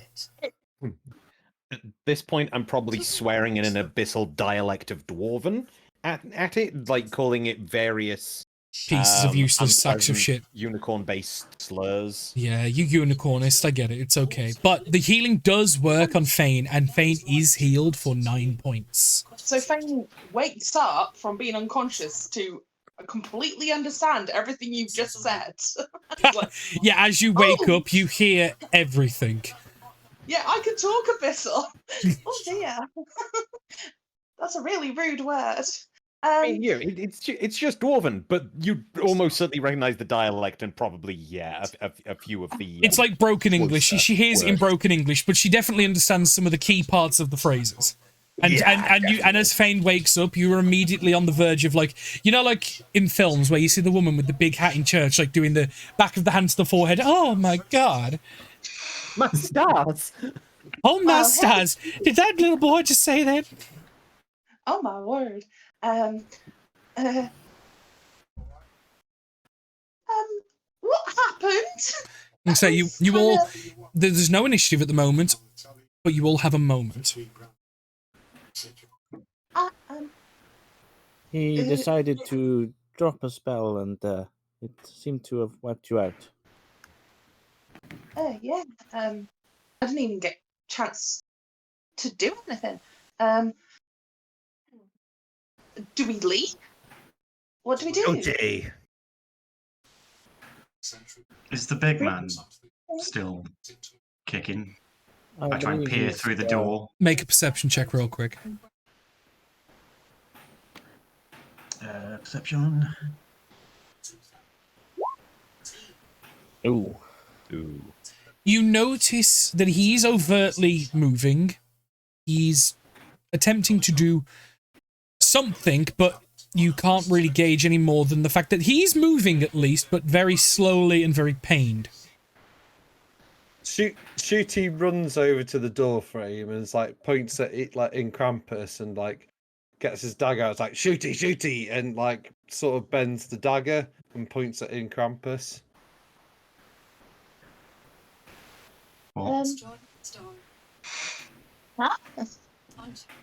You all notice as you guys are talking and discussing that Cryo Claws, like reaches for something out of the sack of holding. You're assuming something to try and help, and fails to do so, and will begin fitting on the floor.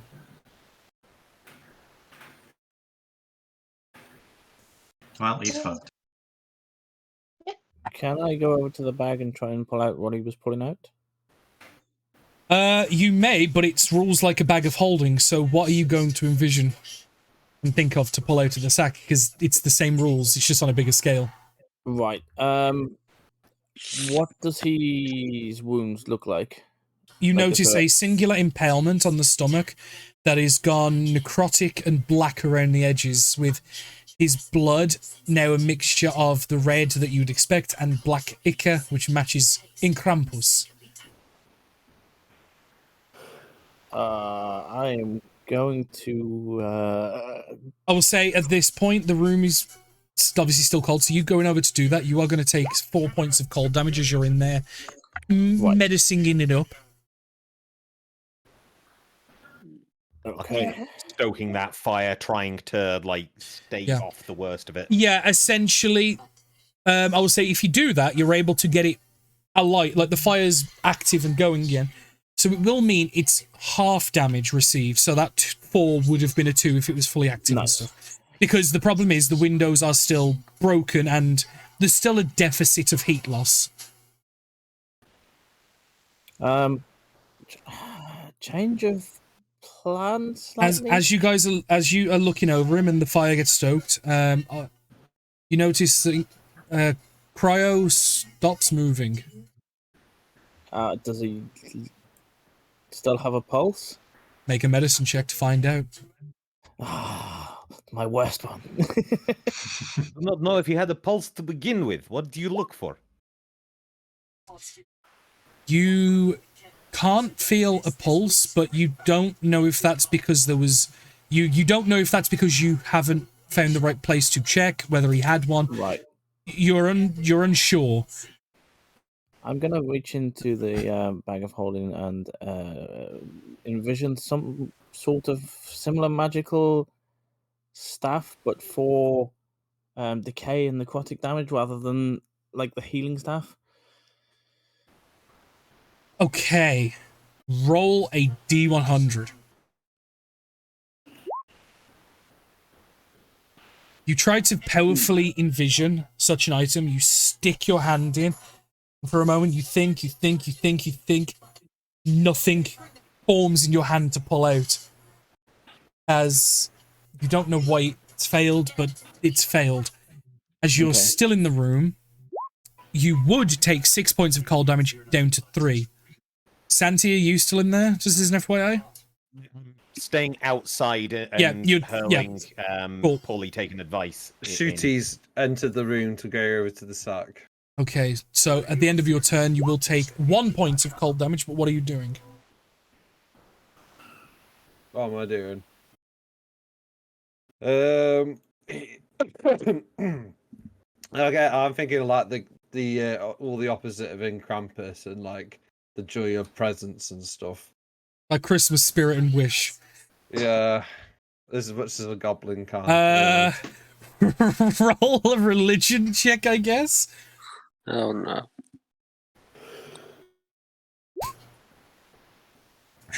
So yeah, you spend a time and you wish, you think, you envision, you think, you wish, you think, you envision, and as you kind of almost get like so intently focused, you get, you know, when you get frustrated to a point, you're like, fuck it.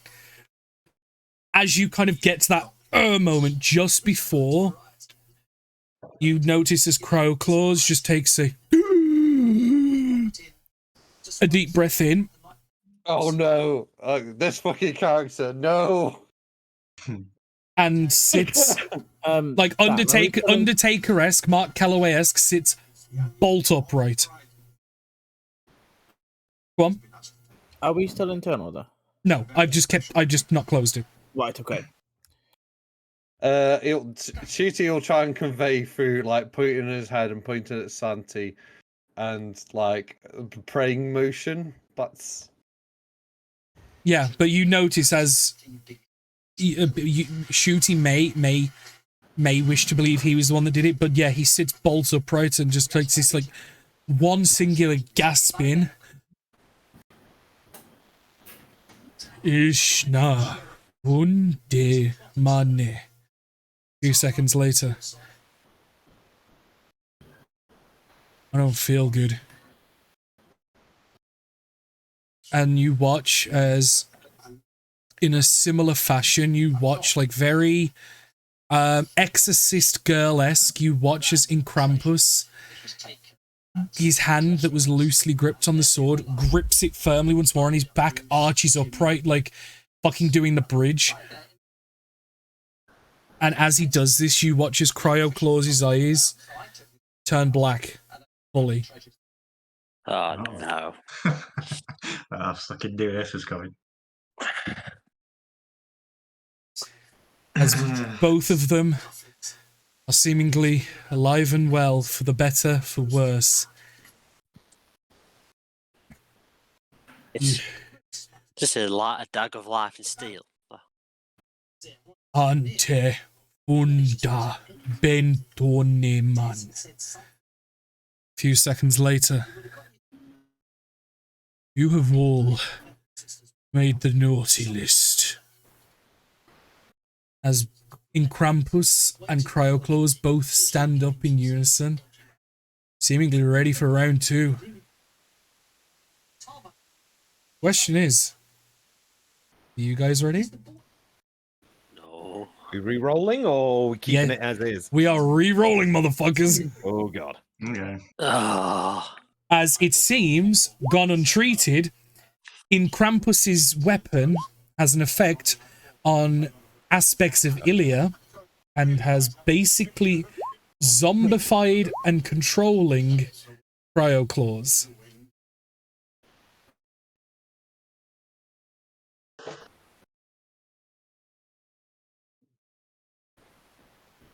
Didn't Krampus roll a 1? No, that was Joel. Yeah, that's all me. That's all me. That's all natural, baby. Oh yeah. Oh Just yeah. gonna kick back. Let you guys do the thing.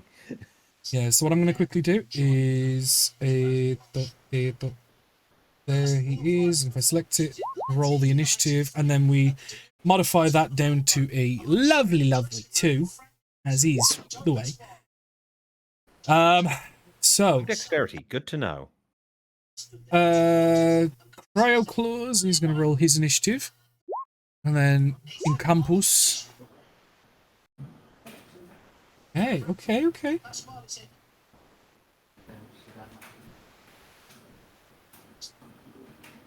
In Krampus, is everybody there? 1, 2, 3, 4, 5, 6, 7. Everybody's there. Nice. As I will say, Cryo-Claws and in Krampus are starting both prone. They are, although they are technically sat up, they are still very much prone for mechanics purposes. But top of the turn, Peter, as you see this undead and controlled-looking Cryo-Claws and in Krampus seemingly back from the dead, as you noticed, and actually, Count, you were the one in the room.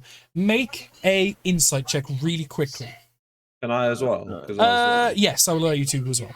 You were in, anyone who was in the room. Okay. Both of you succeed, and you notice that when in Krampus gripped the weapon and bridged and essentially fully revived, because he seems unwounded at this point, you notice that it seemed to be through a connection with the weapon. It wasn't something that he did, it was something the weapon did. I'll leave that there for people to ponder on. Peter, what are you doing? I'm gonna take a shot at Krampus disadvantage. Okay, yeah, because obviously prone. Yeah.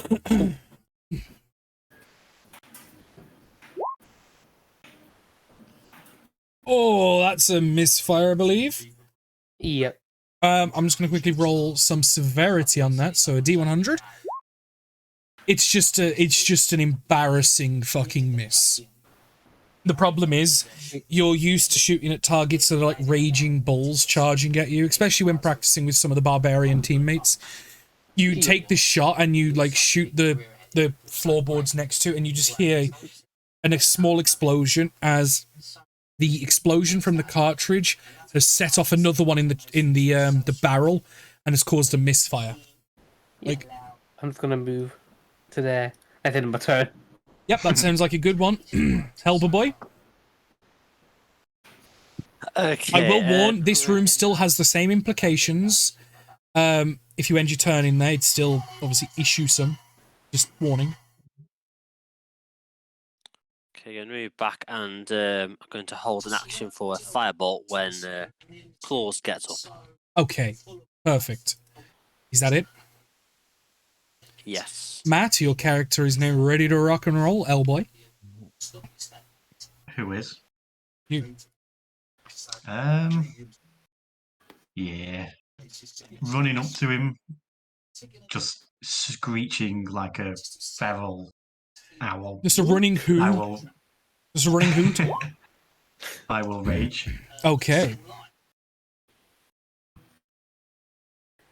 And hit.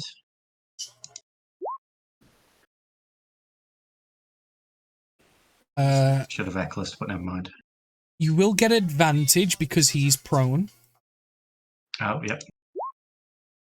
It's a miss, I'm afraid, as just similar issues before. You are hitting this extremely dense and highly magical armor. Second attack. Oh, that's still a miss, I'm afraid.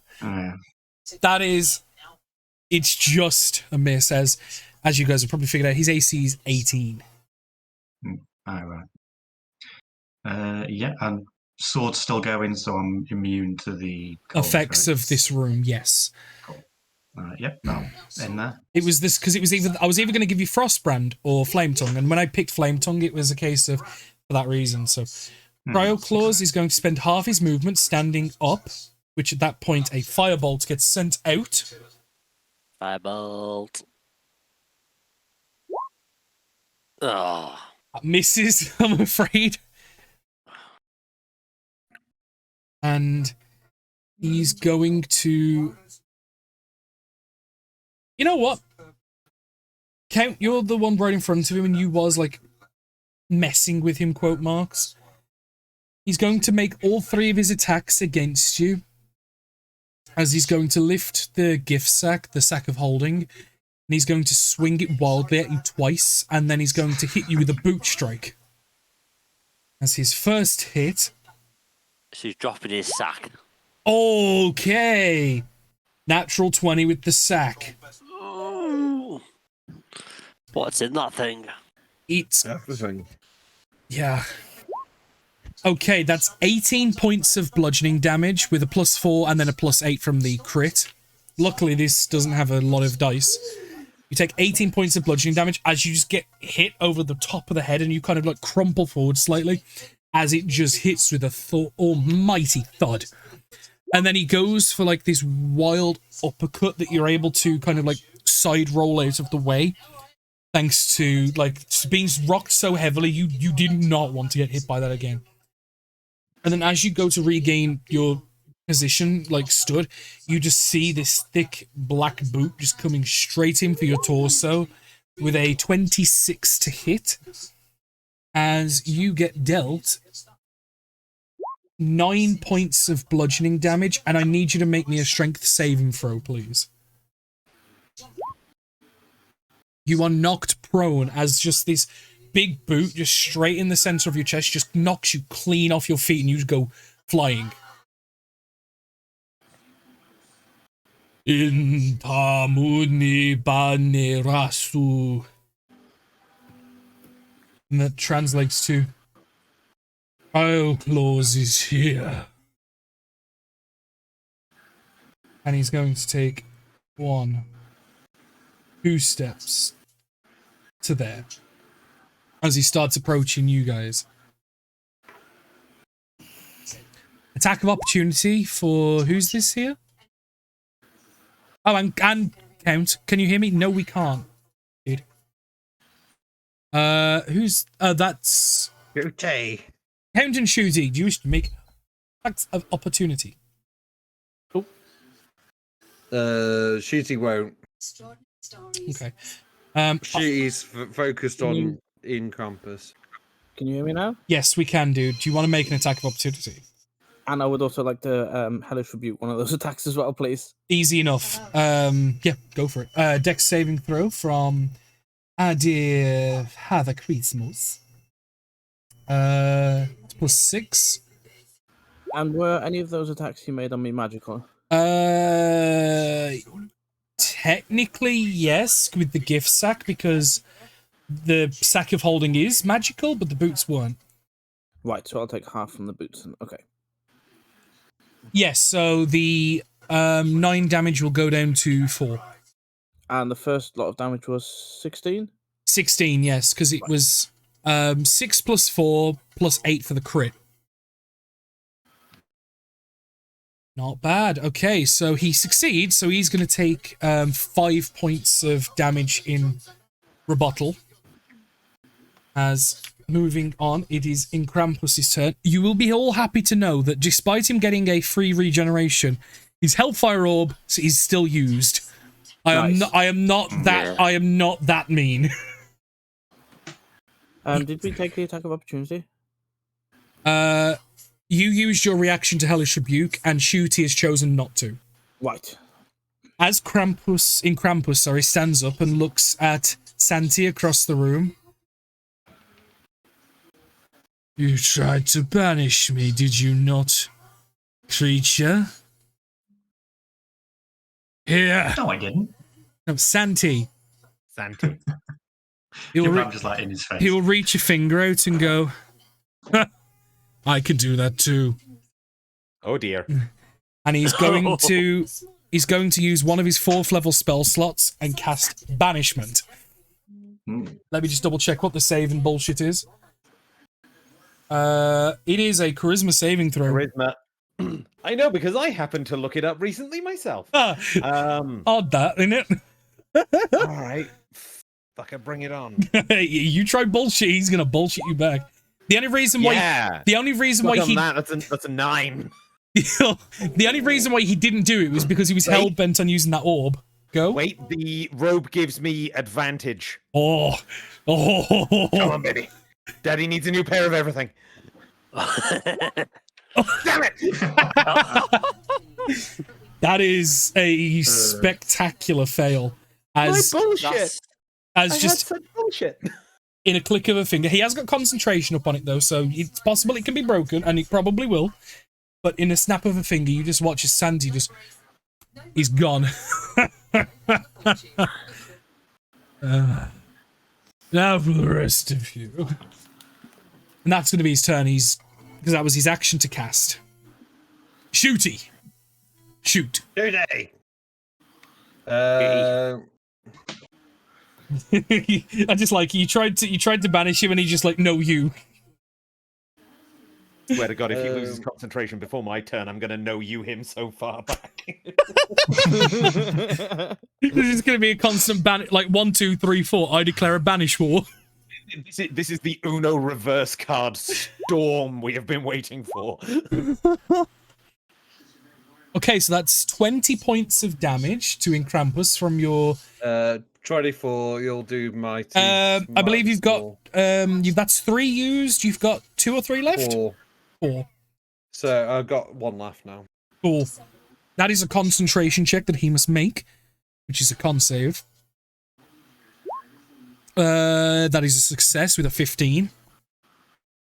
And then Shooty will piece out missile. It's all in one attack. Okay, yeah. The only time it would be different is things like Eldritch Blast or Scorching Ray, because you have to roll multiple to hits, but magic missiles you can't you can't, you know what I mean? It's different. You can't split. Yeah, you can. You can technically, but I don't class it as the same as like Eldritch Blast and shit. It's weird when magic missiles dashes out the room. Okay, that's fair. But Shooty's like pointing at again in Krampus, like rather than cryo. Yeah. Like shoot him. Bane. You watch as the potty mouth in the door just boop, gone. As Bad, right? Like this is we need to do shit time, right? Shooty. Okay, I'm guessing that's a yes. Shooty. Was a yes and a no yet. So, Can Matt we do Damon. with suffering cold? say that again, Rose. Can we go in the room now without suffering? You Like, get half damage because the fire is active, but the windows are broken. If you have a way to seal the windows by fixing the windows or blocking them with stuff, then yes. But until then, no. But it's only when it's only at the end of your turn. You can go in, do shit, and run out. Could do that then. Cool. I'm gonna move in. So past these ones. Through the space where I can move through, you guys. It don't matter. I'm a halfling, and I'm gonna just come into the door. And he's looking this way, right? Because he's looking at our Owlin fella. He was just looking over the Owlin because he just banished Santi. Yes. Cool. So Fane will crack her neck, and then you hear more cracking starting to happen as I will have a monstrous transformation into my hybrid form, and literally her body and her bones begin shifting in strange ways, and then you hear the sound of is like skin splitting at a ferocious rate as two massive wings sprout from her back, as I will take on my raven form. As you turn, as you now turn into your were-raven form. Yep. Very, very nice. Can I get a well, that's an intimidation check from me, I guess, to see if he becomes a little frightened. There is for in Krampus, there is no need. Oh, is he immune to being frightened? Yeah, unfortunately. Yeah, It's okay, a good cool. idea, but you've got to find out somewhere. You got to fuck around to find out. Cool, and then I'm gonna fly up and up just above the door here. Yeah, as I said, the floor to ceiling's 20 foot, so this is the person I was mentioning when you have room for acrobatic bullshit, because yes, you can fly indoors. I was not going to let you take were-raven, only to go, you're indoors, you can't fly. That would be Technically, horrific. I can transform into a raven. So if anyone needs a part-time familiar, I'm interested. Also, and that's the end of my turn. I can't do anything at the moment. Okay. Next turn. But I am in raven form. Boa, what are you doing, brother? As you just watch this transformation and the disappearance of another.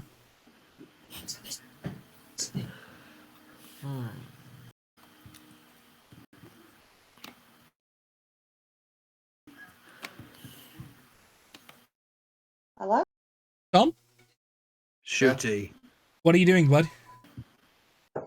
I'm going to move around to the other door so I can get to it easier. Okay. So you're using your whole movement just to get round, ready to reposition. Yeah. Beautiful. Well, I'll let you do that, but Pound, it is your turn. I hope everyone's ready for this turn. And just as a warning, you can't see it, but Santi is next, and obviously currently in banish mode. I will use half my movement to stand up because I believe I was knocked prone. Yes, you were. The Count will pull out the sword and go, I don't use this lightly, but I think the time is now. He'll point it to the sky and he'll go, heed my words.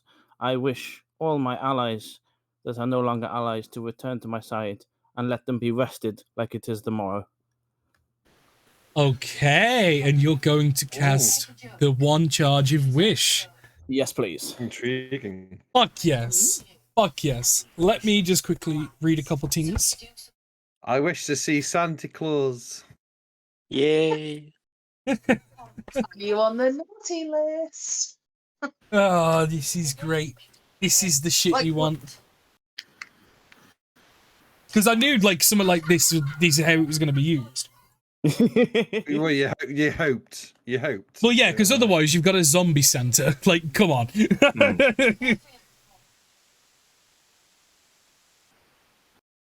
Yep, because one of the parts of Wish is you can undo a recent event. It says by forcing a reroll, but I'm going to bypass that thing, and you worded it specifically. magic. Yeah, you specifically worded it well enough, I would say. How long was you thinking on that? I was about the second turn in, and I was then waiting, going, I just hope nobody moves or does something that I'm going to have to move or do something different because I've got this all worded and planned. Yeah.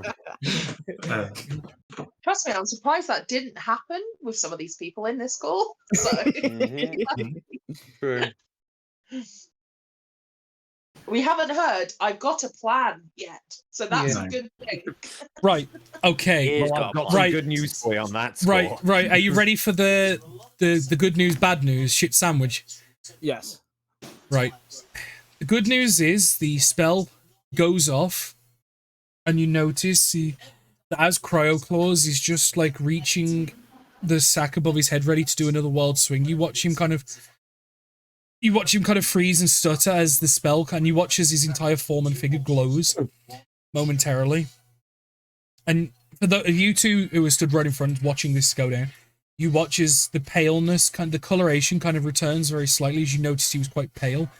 The black eyes return, and he seems to have altered and changed in form and shifted very well, like for the better.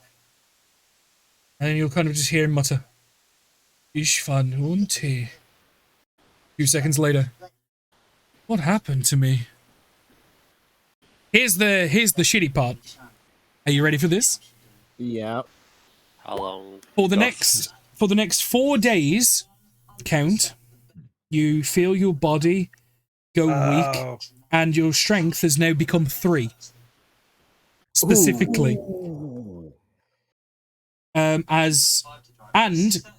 until you finish a long rest, every spell you do until you finish a long rest, you will take 1d10 necrotic damage, because the stress of performing the wish spell, even through the sword, is that great.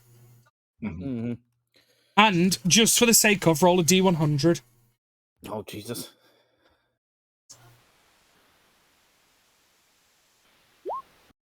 Okay, you don't overstress yourself to a point that if you were ever able to have the ability to do so again, you may cast Wish in the future.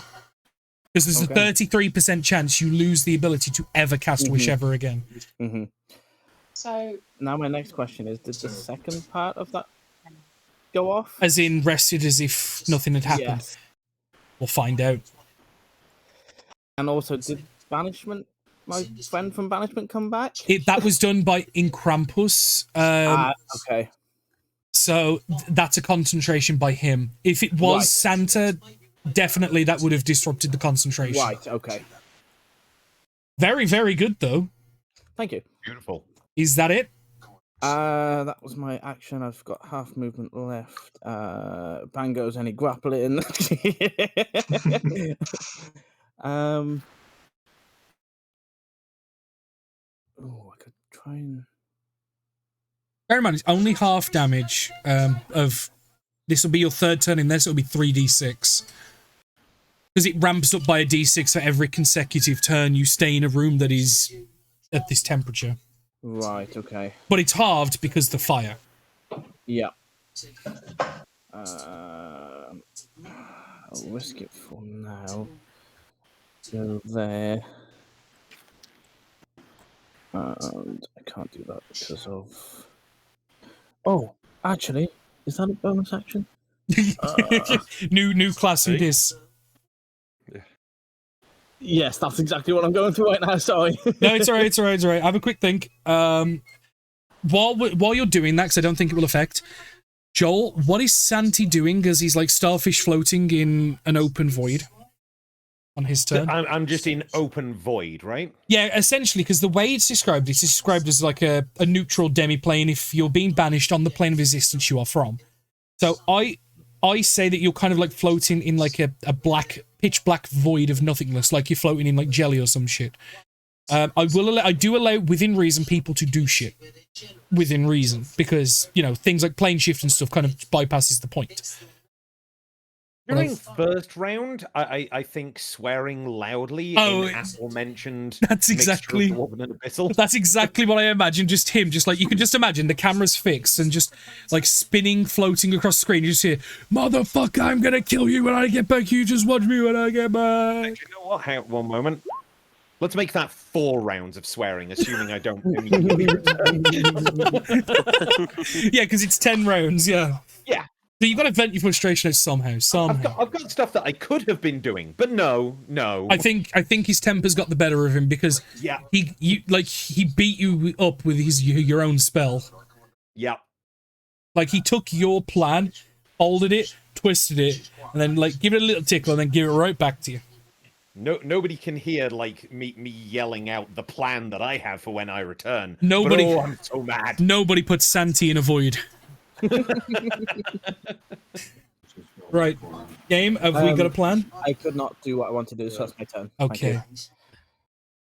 Peter! I just want to fix my gun, please. Okay, roll roll your check. Yeah. So it'll be intelligence, I believe. What do I need to roll for that exactly? Rose, you can help me on this because you have it, but I believe it's intelligence check, isn't it? With proficiency. What's that, sorry? To repair a misfired weapon, a pistol. Yeah. Intelligence. You need to do a tinker's check, which is usually intelligence or dexterity, depending on the DM. I will allow either, with proficiency. I'll choose Dex, please. Yeah, because I'd imagine it's a mix of knowing how to fix it and having the dexterous ability to fix it on the fly. I will allow either. Because the DC is 8 plus the misfire, which is 1. So which would be a 9. 9, which I think that'll just be an automatic pass. Unless I get a 1, I think. Yeah, one automatically fails, regardless. But yeah.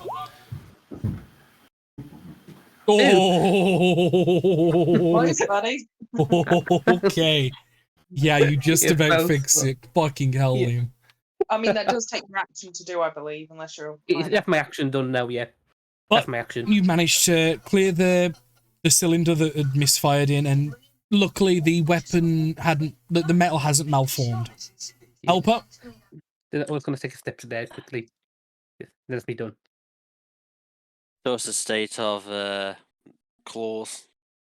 He's currently he's got the condition stunned. Essentially, he's stunned as the wish spell has seemingly had some effect for the better.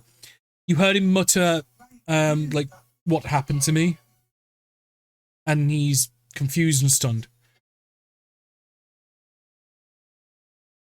So we'll class him as an ally at the minute. So that is down to your interpretation.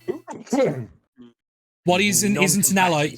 He's currently not seemingly aggressive towards you, but that whether he's an ally or not is completely on your assumption and your presumption. That is for you to decide. Okay, go around because I presume we can get into the room. He's currently blocking that door like fully. Like you gotta imagine he's a large creature. Like he wouldn't have actually been able to get through that door without breaking it. He's blocking it. What the fuck was that noise? That sounded like a lemming then. It was a trombone or a fart. I couldn't tell. It sounded like a lemming going meow. Oh, I can't see into him, can I?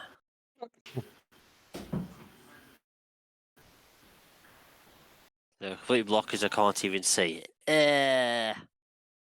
Not much I can do. So. And good point as well.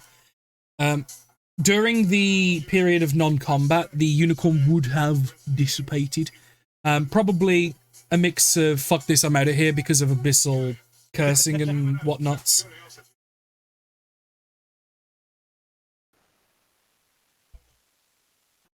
Okay, so I can't. So Zuma can't see into the room anyway. Well, you kinda can, but not very well. Have something. Okay, I've got an infusion called Boots of Winding Path. Right. So basically, bonus action can teleport 15 feet. Do you have that occupied infusion space. active? Yes. Hey, so you may do that. Okay. And if it's a place you can see, like I said, it's highly obscured, but you can like see just round him enough to teleport into there if you so wish. So I would say I could probably see around about there. I would say yeah, in like a very tight cone. Yes, you'd probably be able to see to the other side of the room. So I'll also move into there. You can go further if your teleport would allow, if you wish, or if you're happy there, that's fine. Feet. Oh, is it only 15 feet? Okay, cool. Yeah. So you bamf into the room. Yeah. I'm going to firebolt that. See that he's back up somehow.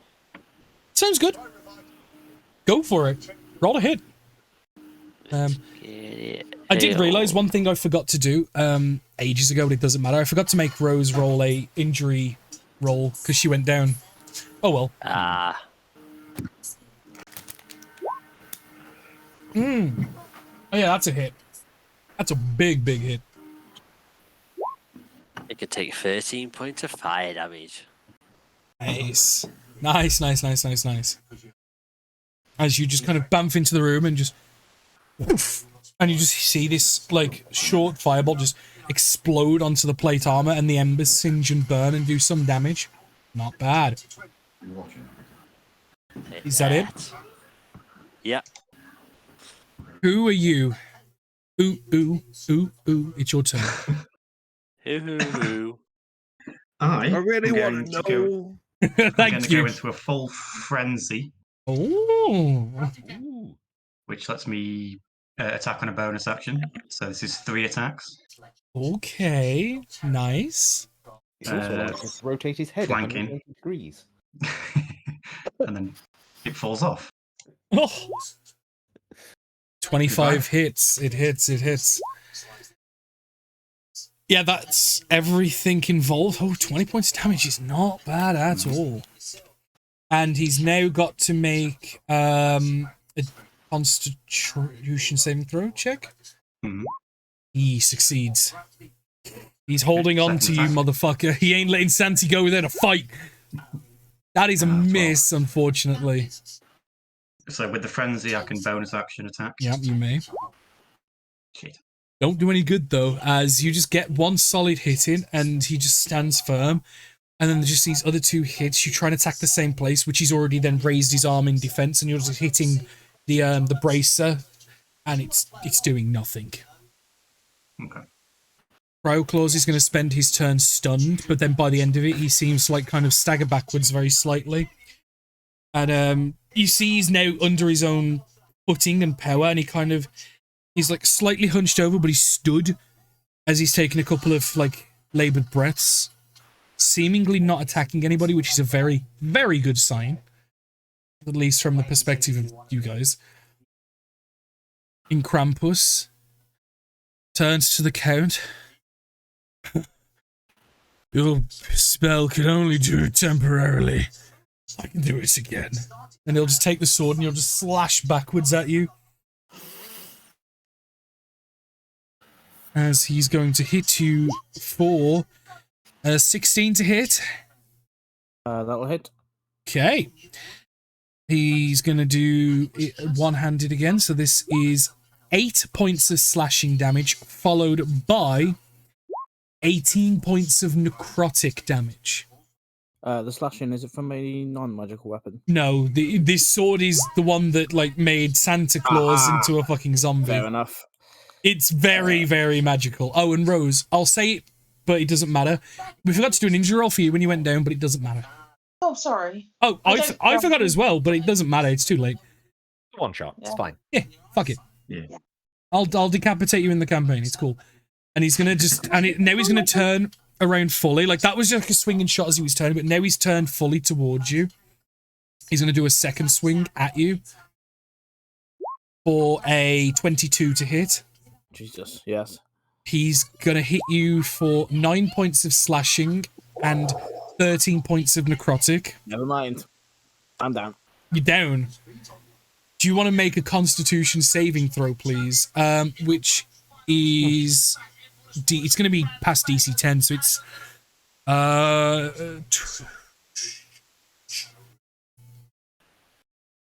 it's DC 21. How much damage did the last attack do? 9 plus 13, so it did 22. I had 12 of that left. Before. Oh wait, yeah, no, because it's half the damage or DC 10. No, it's half. It's DC 11. Sorry, DC 11. What did you want? Sorry, con save. Yeah. Con save DC 11. Cool. Oh, you do not sustain an injury. Good work. So glad I'm just banished. As you drop down, kind of just looks at you. That's disappointing. And he's going to spend his third... Okay, yes. I've forgotten about this.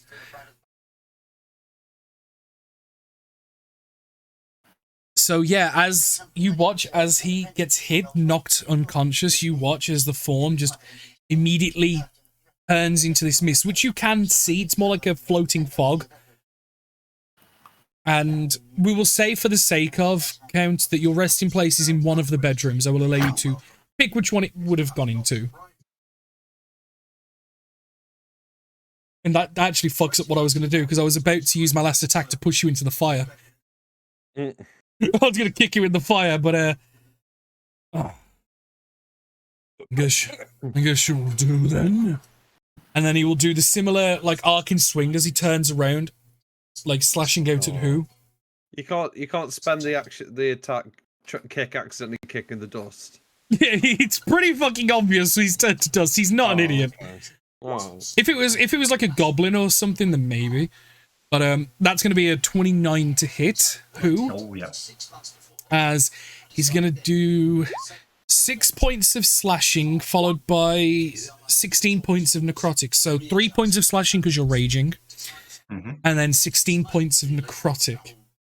And again, as all of you are sustaining wounds from this blade, you can feel that the wound is cold, and it's almost, and you can almost feel the warmth being taken out of the wound rather than it just dissipating. It's like the blade is stealing life energy. It's not healing him in any way, so don't worry about that. But it's almost like the blade is absorbing you slowly, as a life should be taken. Shooty. It's you. He sort of squeezes past Faye, like Shooty, and shoots some more. Don't worry. I'm flying currently, so you can go and get underneath me. I'm only little. You're only little. Shooty, fire more magic missiles because he's enjoying the magic missiles at the minute. That's another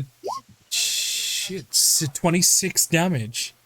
And he'll use his last goblin bullshit on it. That is going to, that is going to be a DC 13 Constitution saving throw. Come on. That is a 9. That is a fail. Shooty. And like, oh god, banfing into existence once more. Poor Fane is like having it with like abyssal curses, because as you're kind of like standing there in your were-raven form, you are literally thrown to the floor, but you're able to quickly get up as Santi is thrown on top of you, just as he's in the middle of this, I'm gonna fucking kill this prick, you wait, and I'm gonna rip his balls out and put him where his eyes are, and just gets thrown on, and then you both quickly are able to stand up. I will say, for the sake of Fane, you may move one space any direction as you get forced out, essentially, as Santi regains his place of existence once more on this plane, if his jimmies have been mildly riled. Shooty gives some words of encouragement and taps him on the shoulder. Shooty. Santi, you're back. I'm gonna enact some of my plan, which was to replace his spine with Yeah, it's fine. I was just getting you. Yeah. So the end of shoot turn. It's nearly your turn. I was just more of a visual description. Yeah. No worries. Fane, go on. I'll go into detail about exactly what I was describing when my turn comes around. Okay, that's perfect. Fane, as you're basically accosted by the angry abyssal dwarf, and you manage to skillfully pick yourself up and get away from it for a moment, what are you doing? So yeah, taloned and kind of covered in feathers, but it's a pretty sight. Do you know what I mean? Like this is kind of It's pretty death. It's pretty death. Yeah. She'll kind of like kick up again and start flying, and I'm going to fly over to like hovering above him, and I'm just going to go for his face with my talons. Oh yeah, just like proper dive bomb. Like seagulls for a bag of chips. I get it. Exactly. Mine. And I'm going to strike out with my talons, my beak to start off with, and then move my talons afterwards, if that's okay. Go for it. You can do it in any order you wish. Well, it's got a. Oh. Nice. So he takes 10 points of damage. Yeah, that's solid damage. Yeah, not as the other ones, but it's on it. Something is something, and it's better than 0. 27 hit. Yeah, it hits as well. This action. 8 points of piercing damage. Nice, and I'm gonna nice. fly away out again. And just like there. Yeah. Do you have the like flyby? Thought you did. Flyby. Thought you fucking did. Four. It is your turn. Okay, so I'm going to go up and hit you with my great axe. You're gonna hit Crow Claws. Yeah. Are you sure? I don't know if you realise this, but Cryo Claws is back on our side again. Potentially. A wish spell was used. Yeah.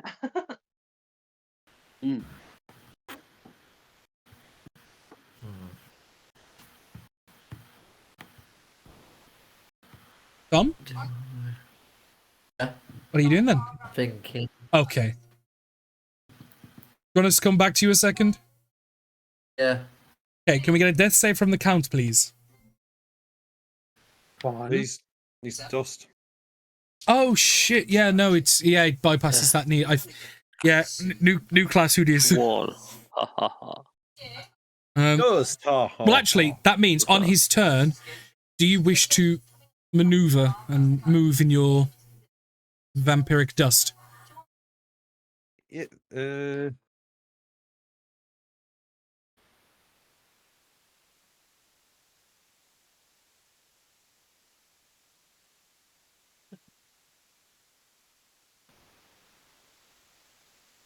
Oh, hello. What a white noise. It's okay. There's a lot of hello. Hello. There we go. I'm back. Okay. I think game's gone again. I think game's gone again. Oh no! Can you hear us? Can we hear you? No. Shit. God fucking damn it! Gone. Okay. Well, while he's running Hello? for there we go. Okay, carry on. As you will. Do I still get select? Can I use my action to dash, or do I not have actions now at this point? I would say you don't, because what it is, when Right. you return to your place of rest, you turn into your normal form, and you are paralyzed until you gain a hit point, which would require someone to come and give you a little tap of something, and then you're able to come back. Or my regen could trigger off. Let me go back, and I just want to see is it like concentration or anything. Oh no, it's no, yeah, I would allow it. I would allow it. Yeah. But you would have to be in your place of rest for it to trigger. Yes, of course. Yeah. Which I have chosen as the bedroom down here. So I will. What is my? So is my speed still the same as me? It's 60 foot in your mist form. Right. Okay, so 60 would. Yeah, it's the one weird thing about the vampire, like, because in theory you have to carry around like a crate or a coffin or something to contain your body in. And it just makes me think of the anime Coffin Prince, Hitsugi no Shouku, Coffin Princess, where she literally just carries a fucking coffin on her back, not because she's a vampire, but for other shit. I think 60 can get me there. Yeah, you can. Tom, have you had a quick think? Yeah, and I can't really think of what I want to do, so. You're just going to push wait a me up turn? to there. Okay. Yep. Right, now, Santi. You were banished to the abyssal something. So the exact words that came out of my mouth upon reappearing were something to the effect of shove the sword down your throat, then kick your ass so hard that the crossguard sticks out your ears. Fucking But I hell. would like very much, and unfortunately this is going to have to hit a few people. This is going to be a 30-foot cube. This is a sacrifice I'm willing to make. Do you know what? I think it's only going to hit him and who? And me, who? probably. Yeah, who is that? Because you got to make the joke when it's available. I'm going to need both of you, please, to make wisdom saving throws. Okay. Drop a hypnotic pattern. And yes, I'm going to have Santi. I'm going to have Imkrampus roll with disadvantage. Which again, is please. which means flat because unfortunately he has advantage, yeah. which is 24. Ah, damn it. Luckily, who saved?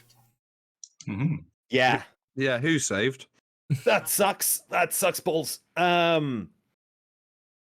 Yeah, that is my entire turn, except to just quietly step to here.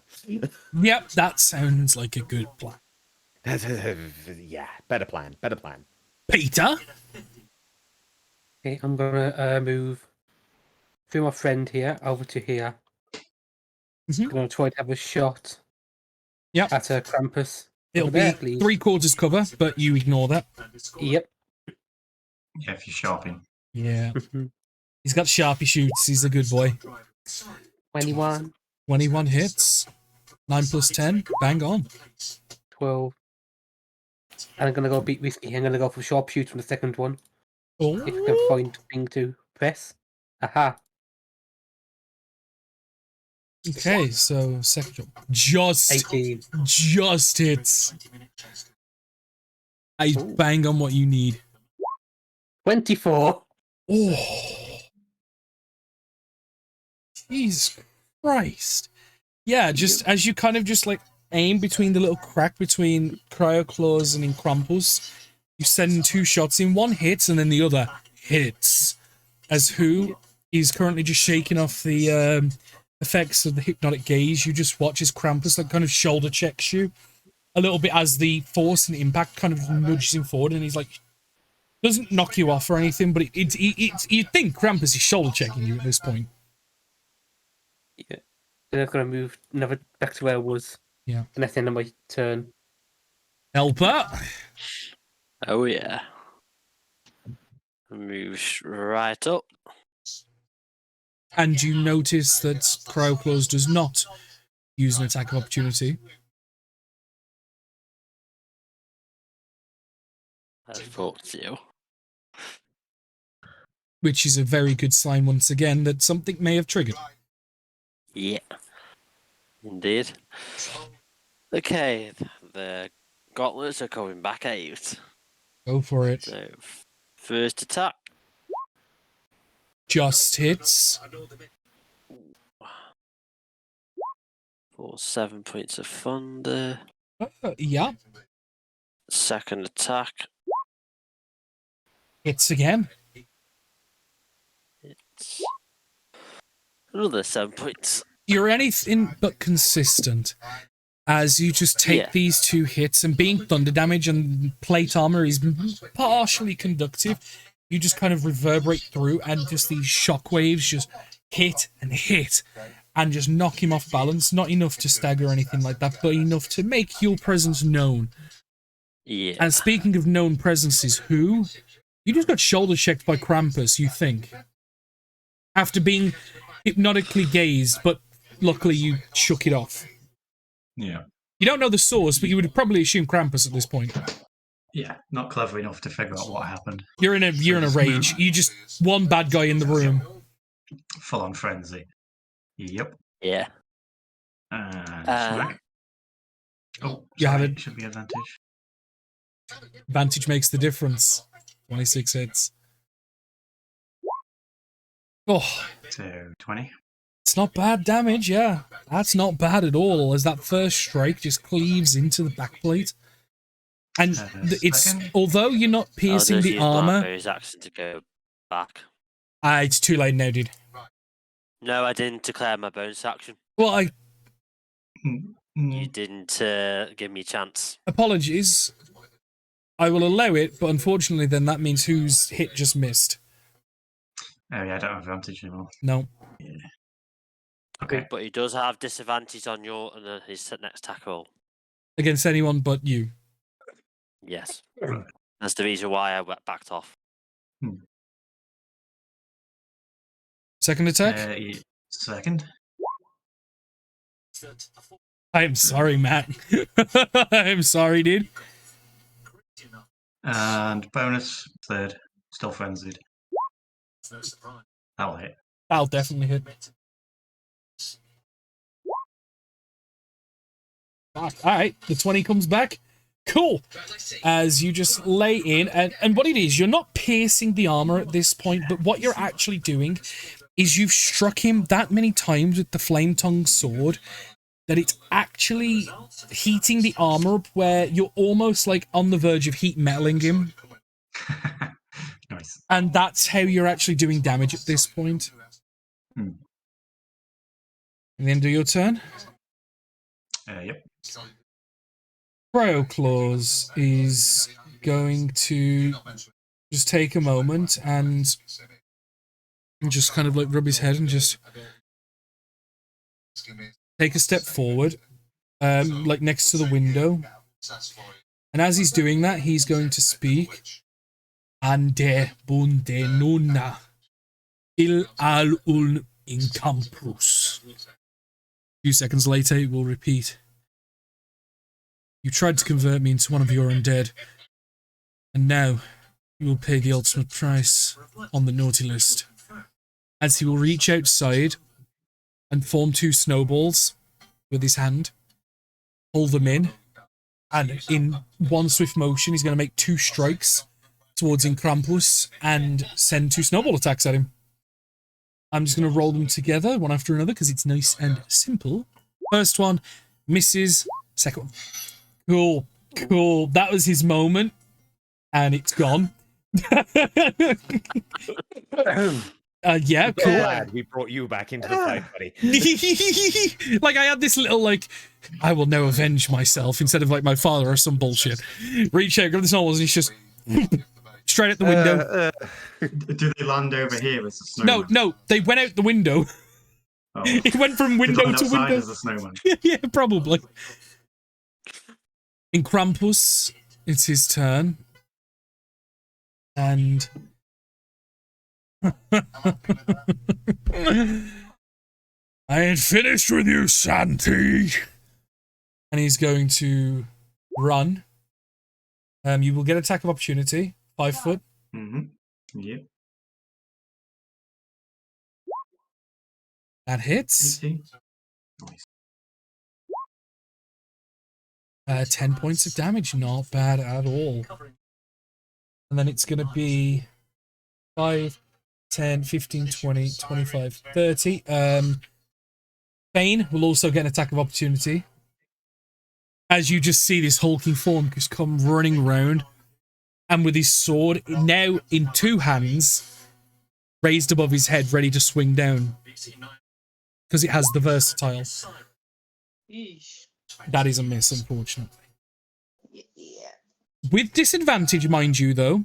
But he's hell-bent on attacking Santi for... Not only did you try to... I was going to say, not only did you try to banish him, but you also tried to... quote mark... Incapacitate him. Yeah, like, out of... Like, he can take physical damage, but nobody, and I mean nobody, fucks with him. Do you know what I mean? And you, sir, you went in dry. So he's going to make his first swing with 2 hands on his longsword now. With a natural 1, he's going to roll severity. It's just a very, very bad miss, unfortunately. Oh, and that's a bad miss. And I will allow you, not to do any damage, but I will allow you a free bit of vicious mockery if you wish. No mechanics to it. Oh, Most definitely. I'll inform him that the sword would be better placed where his spine should be. Oh. So as he did this overarching stroke and it just like took a chunk out of the wall, he's going to rend it back and he's going to go for an impaling strike, just pierce towards you. That's much better with the 23 to hit. Yeah, can't do a damn thing about that. Yep, as it's now a D10 instead of a D8 because he's using two hands, so it's going to be 14 points of slashing damage and 15 points of necrotic. And total 19. Yes. I'm astonishingly still upright. And what he's going to do is he's going to then throw his weapon as an attack action at the window in the kitchen to put it through, to make this room inhospitable as well. Oh, fuck off! Another It comes straight back to him as part of that. It's a bonus action to summon it back, but we'll see. Actually, you never know. We'll see what the severity says. It's still just... I will allow more vicious mockery, but it just... into the wall, and then he'll bonus action summon it back. As he was about to make this entire space the same rule as the living room. Because the whole... Yeah? Yeah, sorry. No, go on. Just going to wait for my turn. Okay, cool. But that is his turn. He's made 3 attacks. 1 miss, 1 hit, 1 miss. Shooty. Is there any conceivable way I can steal the sword off him? Please do. I have such plans. If you... Well, as you've just saw, he has the ability to just summon it back as a bonus action. So even if you did... unless you have means of blocking the teleporting it back, then I'm going to say it's going to require... It's not going to be like... Yeet it into Santa's bag, to be honest. Yeah. It's an idea. It's an idea, but the thing is, it's not necessarily about like picking his pocket or anything. You've got to physically outstrength and disarm him, unless you have things like disarming shot for the gunslinger and stuff. It's not impossible. It's just I'm going to need an explanation of how you are going to do it. No worries. I will disengage and I will shoot last one of It's a solid plan. Yeah.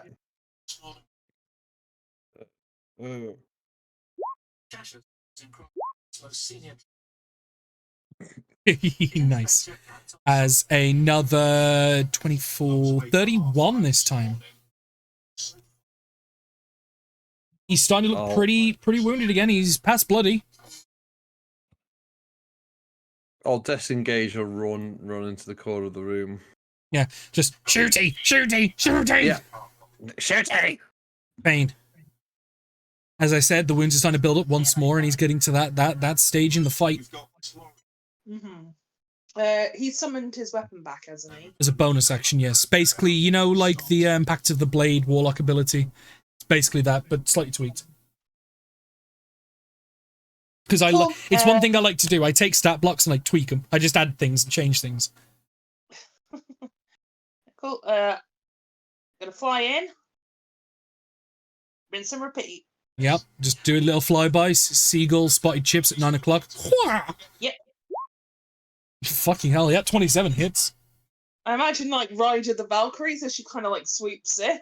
Yeah. Chaos going on beneath her. That was shit damage. Well, on your scale, this is far more grand, whereas everyone else sees this tiny were-raven just, like, harassing a big armoured man. Yeah, that's literally it. Like I say, for a one-shot, it's not bad. It's fun. Oh, shit. A 27 hits and does 6 points of piercing damage, but unfortunately, he kind of bats you away with his free right hand and, like, harasses you enough to put you off. And then I'm just going to fly down here. So 5, 10. I can go, like, right around the corner. Yeah. Oh, one thing I did forget to do, by the way. Helper. You would have taken 1 point of cold damage for ending your turn in that room, and you've spent 2 turns in there, so it's up to 3d6 now. Vorto's climatized to it. You are, shit. No. Oh, yeah, no, you are, yeah. Goliath and Flametongue, yep. Ignore, there was a reason why I didn't do it. Never mind. Yeah. Thor.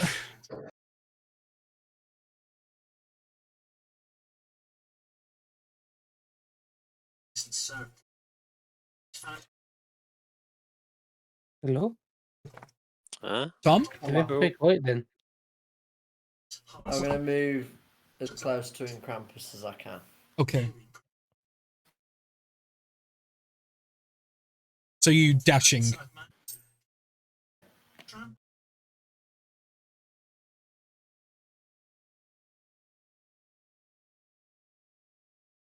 Is that it? Okay. Count. As per your currently active regeneration, you gain 3 hit points and you wake up in your resting place. Now, what do you do?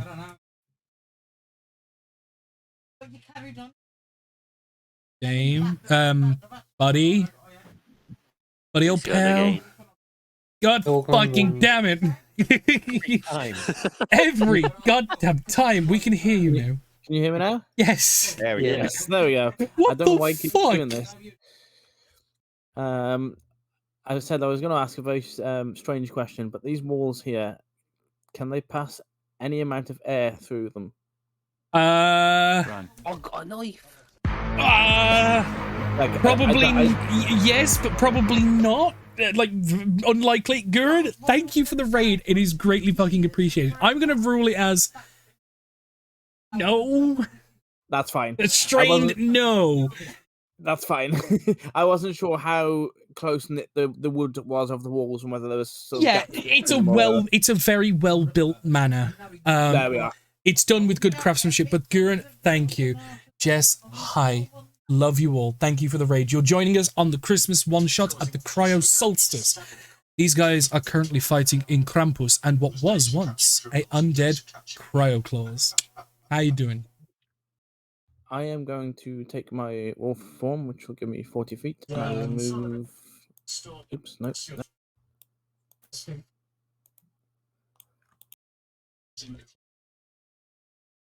To there.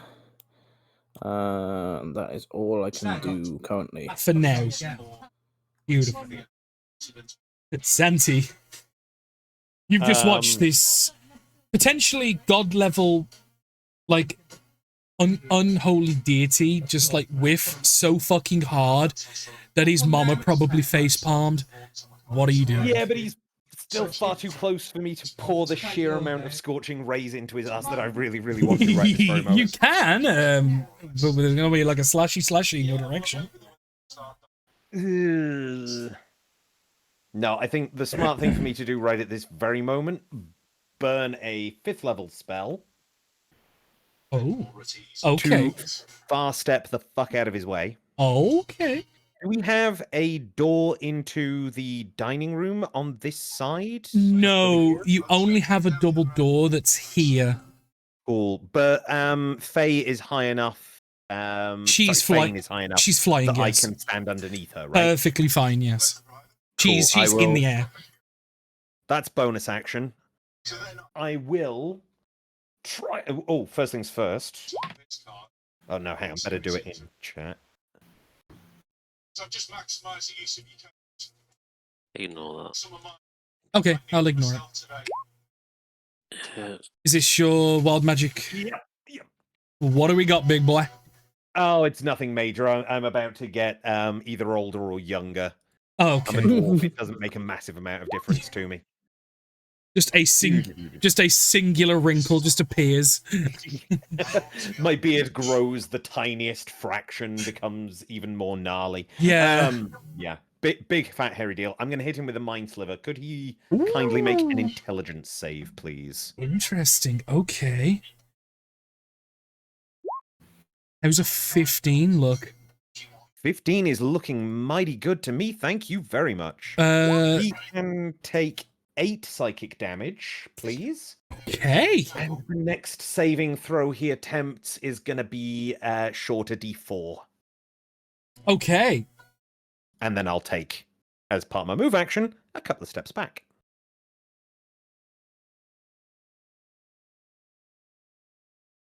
Just give me un momento. I'm just quickly writing a message.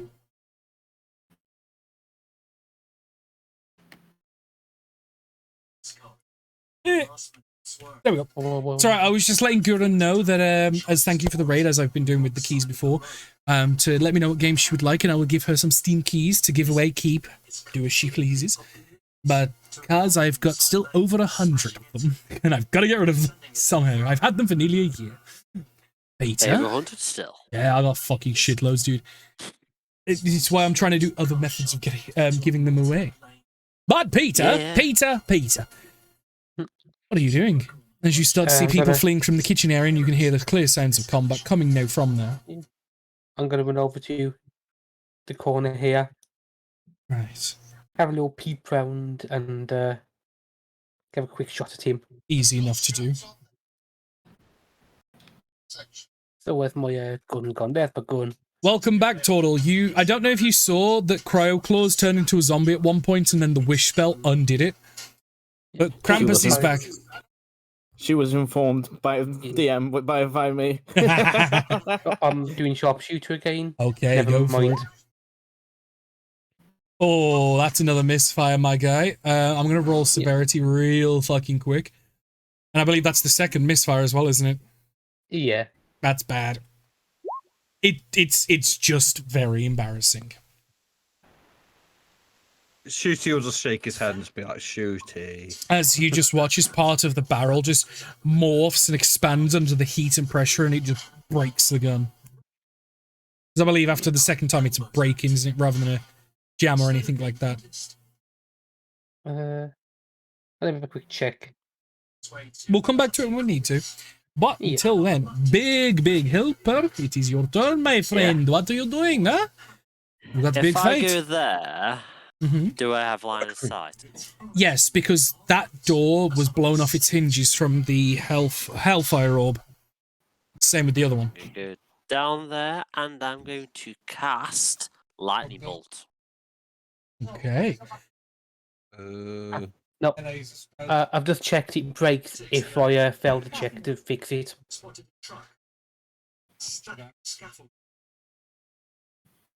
Okay, so you are going to get...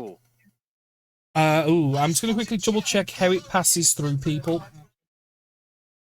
Because you may... Isn't there a wall there? Yeah, I just want to see, can it pass through shit, do you know what I mean? Yeah, that's an Will it just idea. burst through the wall? Yeah. Yeah, does it have the ability to penetrate certain things? Because it does, you know what I mean? Most likely not, but I'd rather check just in case, because, you know, I'm going to take every advantage I can. Because, you know, DM syndrome. I've got to do something to you guys.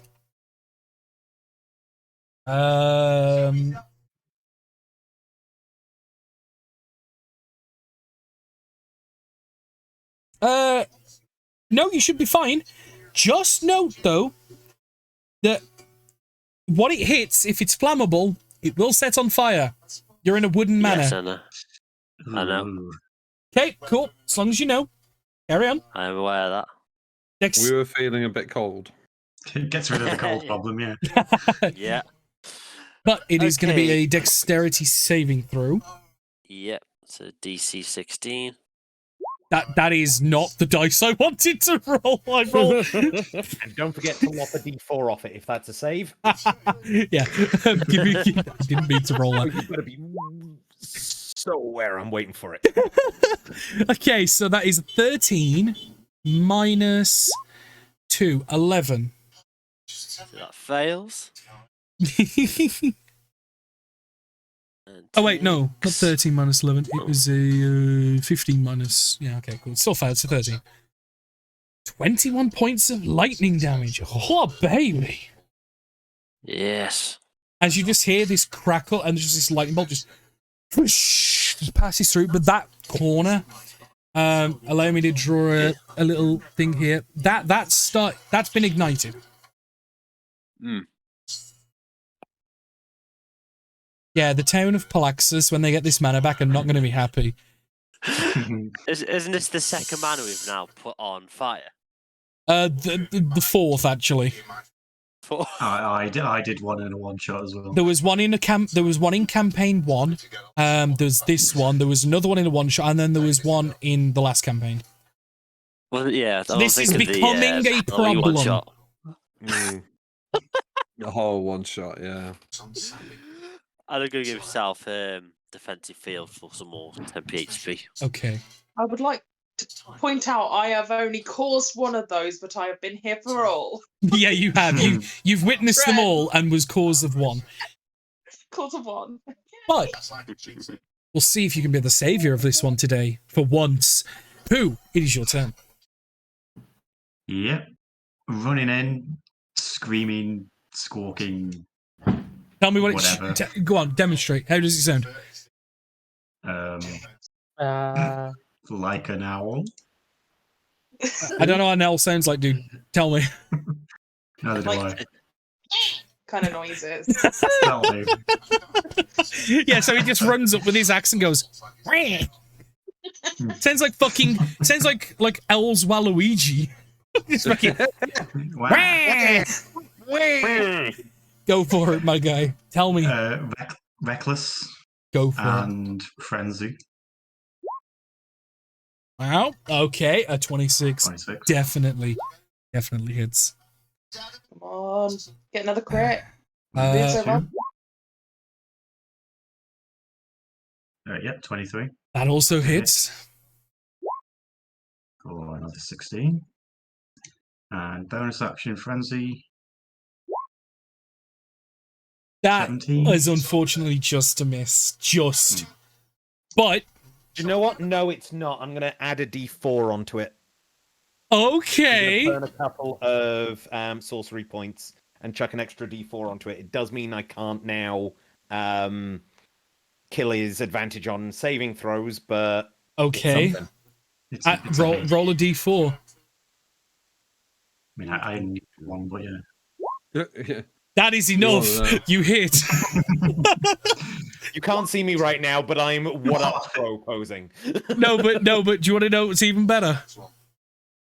You want to describe the killing blow? I'm about to say. No, that was enough to kill him as well. It was bang on enough to make a hit and bang on enough to drop his ass again. Oh my god. Well, holy shit.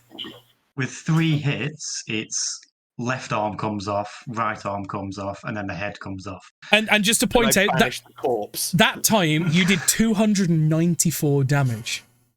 Jesus. And I still didn't damage the bastard. No, you didn't single damage because everything you did was support. But he drops once more, and I'm gonna take away initiative order. As his body falls to the floor and clatters. Shooty's going to run over to the sword, pick up sword, and give it back to Cryo Claws, and like. Who's like staggering forward at this point, and as you like, Shooty! Ishnash, Vey, and he will grab it and he will throw it into the sack of holding. And then a few seconds later, yes, Shooty, give, please. And he throws in. Well, actually, if Shooty says something in Goblin, does it come through? Or is it just for Cryoclaws? He has like a translation system because he is a giant and can only speak giant. But like, if Shooty was like saying something in Goblin, it wouldn't come through. No, it's essentially an enchantment that he has somewhere on his person. He understands all languages, but can only speak giant, which is why he has a translator that translates everything into common. Which is why it's like an 80s martial arts movie. Ich van into a to under. Thank you, all of you. I did not mean to bring him here, and I can only apologize for what I did. But I appreciate all of you not only saving me, but for saving the entire solstice. And then he will follow up with another sentence of Ve unta. Without the weapon, Krampus will be imprisoned once again in a domain in which he stayed in before. And I pray that Ilya will take this weapon from me and make sure that he is not able to be brought back again. While the weapon is in the sack, he cannot come back to it or for it. Unfortunately, he is unkillable, but without his weapon, he is containable.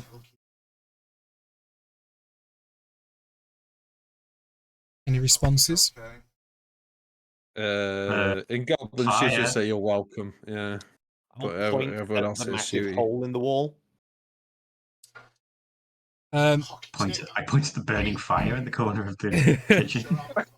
Cryo Claws will go into the sack and pull out a small ring. We'll just slip the ring on his thumb for a moment, and you watch as it's a ring fit for like a humanoid, but it expands as he pushes it on. And you watch as it glows for a moment and just clicks his fingers. And you notice as things around instantaneously start to fix, the windows are unput in, and basically all the damage that he's done to the building gets undone. And the room becomes hospitable again in the room that he's currently in, because he can't leave that room without probably breaking things. Vela un ishnan bel asutun per un bundi el ring. I was able to use the Ring of Wishes. Unfortunately, the hero that is destined for this will probably not appreciate that it is depleted some, but I'm sure they will come to understand the meaning of why it has been done. It would be unfair of all of you to bear the burden of what was caused here through my misdeeds.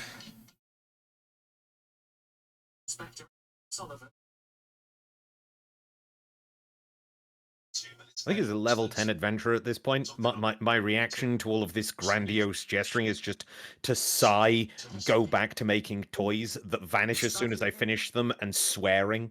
Yeah, you were cursed by a hag at like level 3 that any toy you make is just doomed to go. And like what it is, eventually you'll find the void and the realm that they've been pointing to, and you'll just find like a mountain of toys. Low-key, I may have spent most of today making an overly complex backstory for this one-shot character. No, but you know what? I know exactly where those toys are going. You haven't made an overly complex backstory for a character for a one-shot, because you've made it potentially for a future campaign. Alright, well, or an NPC. I will send you exactly what I've been thinking of. Well, I meant for you as well, but you know. But honestly, we might meet Santa Claus later on in another campaign and be don't like, forget, this is all canon, and this actual one-shot now is going to shape future adventures in the cryo-solstice. But once more, Cryo Claws will pick the sack up with a heft and throw it over the shoulder. Van ben un ale un el salzia. I must go. There is another group of adventurers that Ilya has told me to go and visit. Ones that are destined for great things in the country of Salzia. I thank you all, but appreciate that I must leave, as I fear I may be behind on my schedule. And he will take a few heavy steps, just push, push, push, to the fireplace, and in a similar motion where the fire flickered out and everything went cold for a second and then flickers back on, you watch as he dissipates into a similar vampiric mist, like similar to the vampiric mist, and will dissipate up to the chimney, and then you'll hear on the roof just boom, boom, boom, just heavy thuds that you heard earlier before. And then you actually hear like a deep, like, hoed laugh just echo through the chimney as just as multiple sets of loud thuds and thunks and a loud scrape is heard as you hear the similar music that you heard at the very start start up and leave. As you guys have just completed the encounters that I made for the one-shot this year. Hey. Hey. Nice. Hey. Hey, I'm DMing here. I hope people enjoyed it. As I definitely did. I wanted to do something different. I like it was like, okay, do like make you all elves and like working like Satisfactory and something goes wrong or something. I tried my hardest to try and think of something different. And this was what I classed as different enough to be interesting. And like I said, 2 stages is different. Yeah, not only that. Well, technically he had infinite stages, because if you didn't take the sword away, he would keep coming back. He wouldn't have kept coming. He wouldn't have kept coming back with cryo claws, because that was fixed through the wish.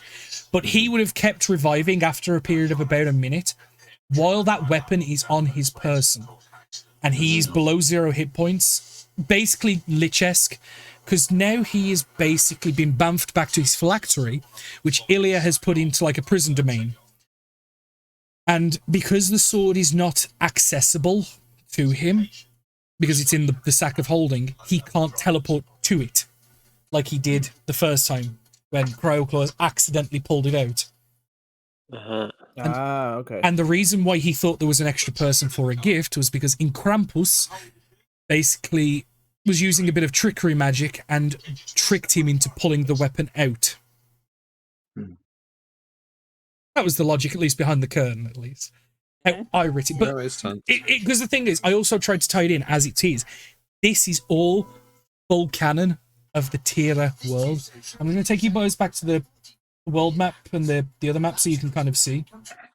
Just for curiosity's sake, for people that like the maps and stuff. But no, like, everything that happened here can happen in a normal campaign, provided it takes place at the same time. And I got to run something in Burgundia! Fuck yes! One single house in Burgundy. Yes! Just for my stuff ready for campaign 4, what year has this just happened in? I don't know. You don't know. That is one thing I didn't actually think about. What year? I need to know all the years, all the timescales, and everything.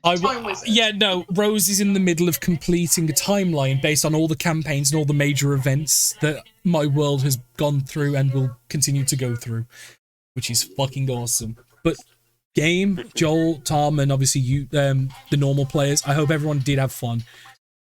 It is obviously, especially for some people who used to play, like Joel especially, because he runs a lot. It's definitely a bigger group than you probably ever used to playing in or for. But I mean, I've run a game for 11 people, so okay, fair enough then. I'm Never mind. not used to big groups. No, that's absolutely fine. My absolute limit is 9. I don't like it, and I prefer to keep it about 7, 8. But 9 I can just about do. Biggest I've ever ran for was 17. And that was horrific. Yeah, because a few of these played it on my Tuesday club. But yeah. And the thing was, I'll be honest, out of everybody, I was kind of curious to hear what Joel had to say.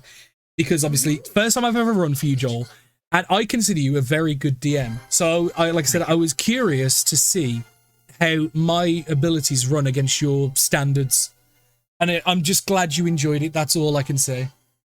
Yeah, I'd have loved it even more if I could have banished the bastard for even a half second. But, you know, it is what it is. Do you want to know what's interesting? In Krampus was a slightly modified Death Knight. That's what you guys were fighting against. And a custom stat block I found online of Cryo-Claws. But you took on, at level 10, a CR17 Death Knight. Pretty fucking easily as well. Like, because bearing in mind, at level 10, you should have way more magic items than you guys had, because you only had 1 each. So in theory, it would have been even easier. He was immune to necrotic damage, right? And poison, yeah. Oh, wow, that was me completely. I had poison spray ready on my fangs, which still necrotic damage. So not only, like, so what it was calculated, is what you're saying. You chose not to attack because you knew, right? Right? Exactly, yes. Yeah.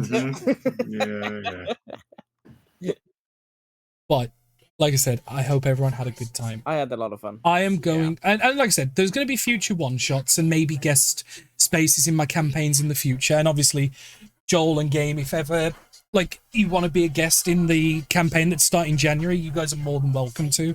I'll discuss it with you. Or if future one-shots come up, if you want me to, I'm more than happy to extend invitations out. Yes, please. We'll talk one-shots. I do not think I've got time to commit to another campaign. No, the guests are usually only like a couple of episodes at a time at most, and like they're fleeting, they're in and out.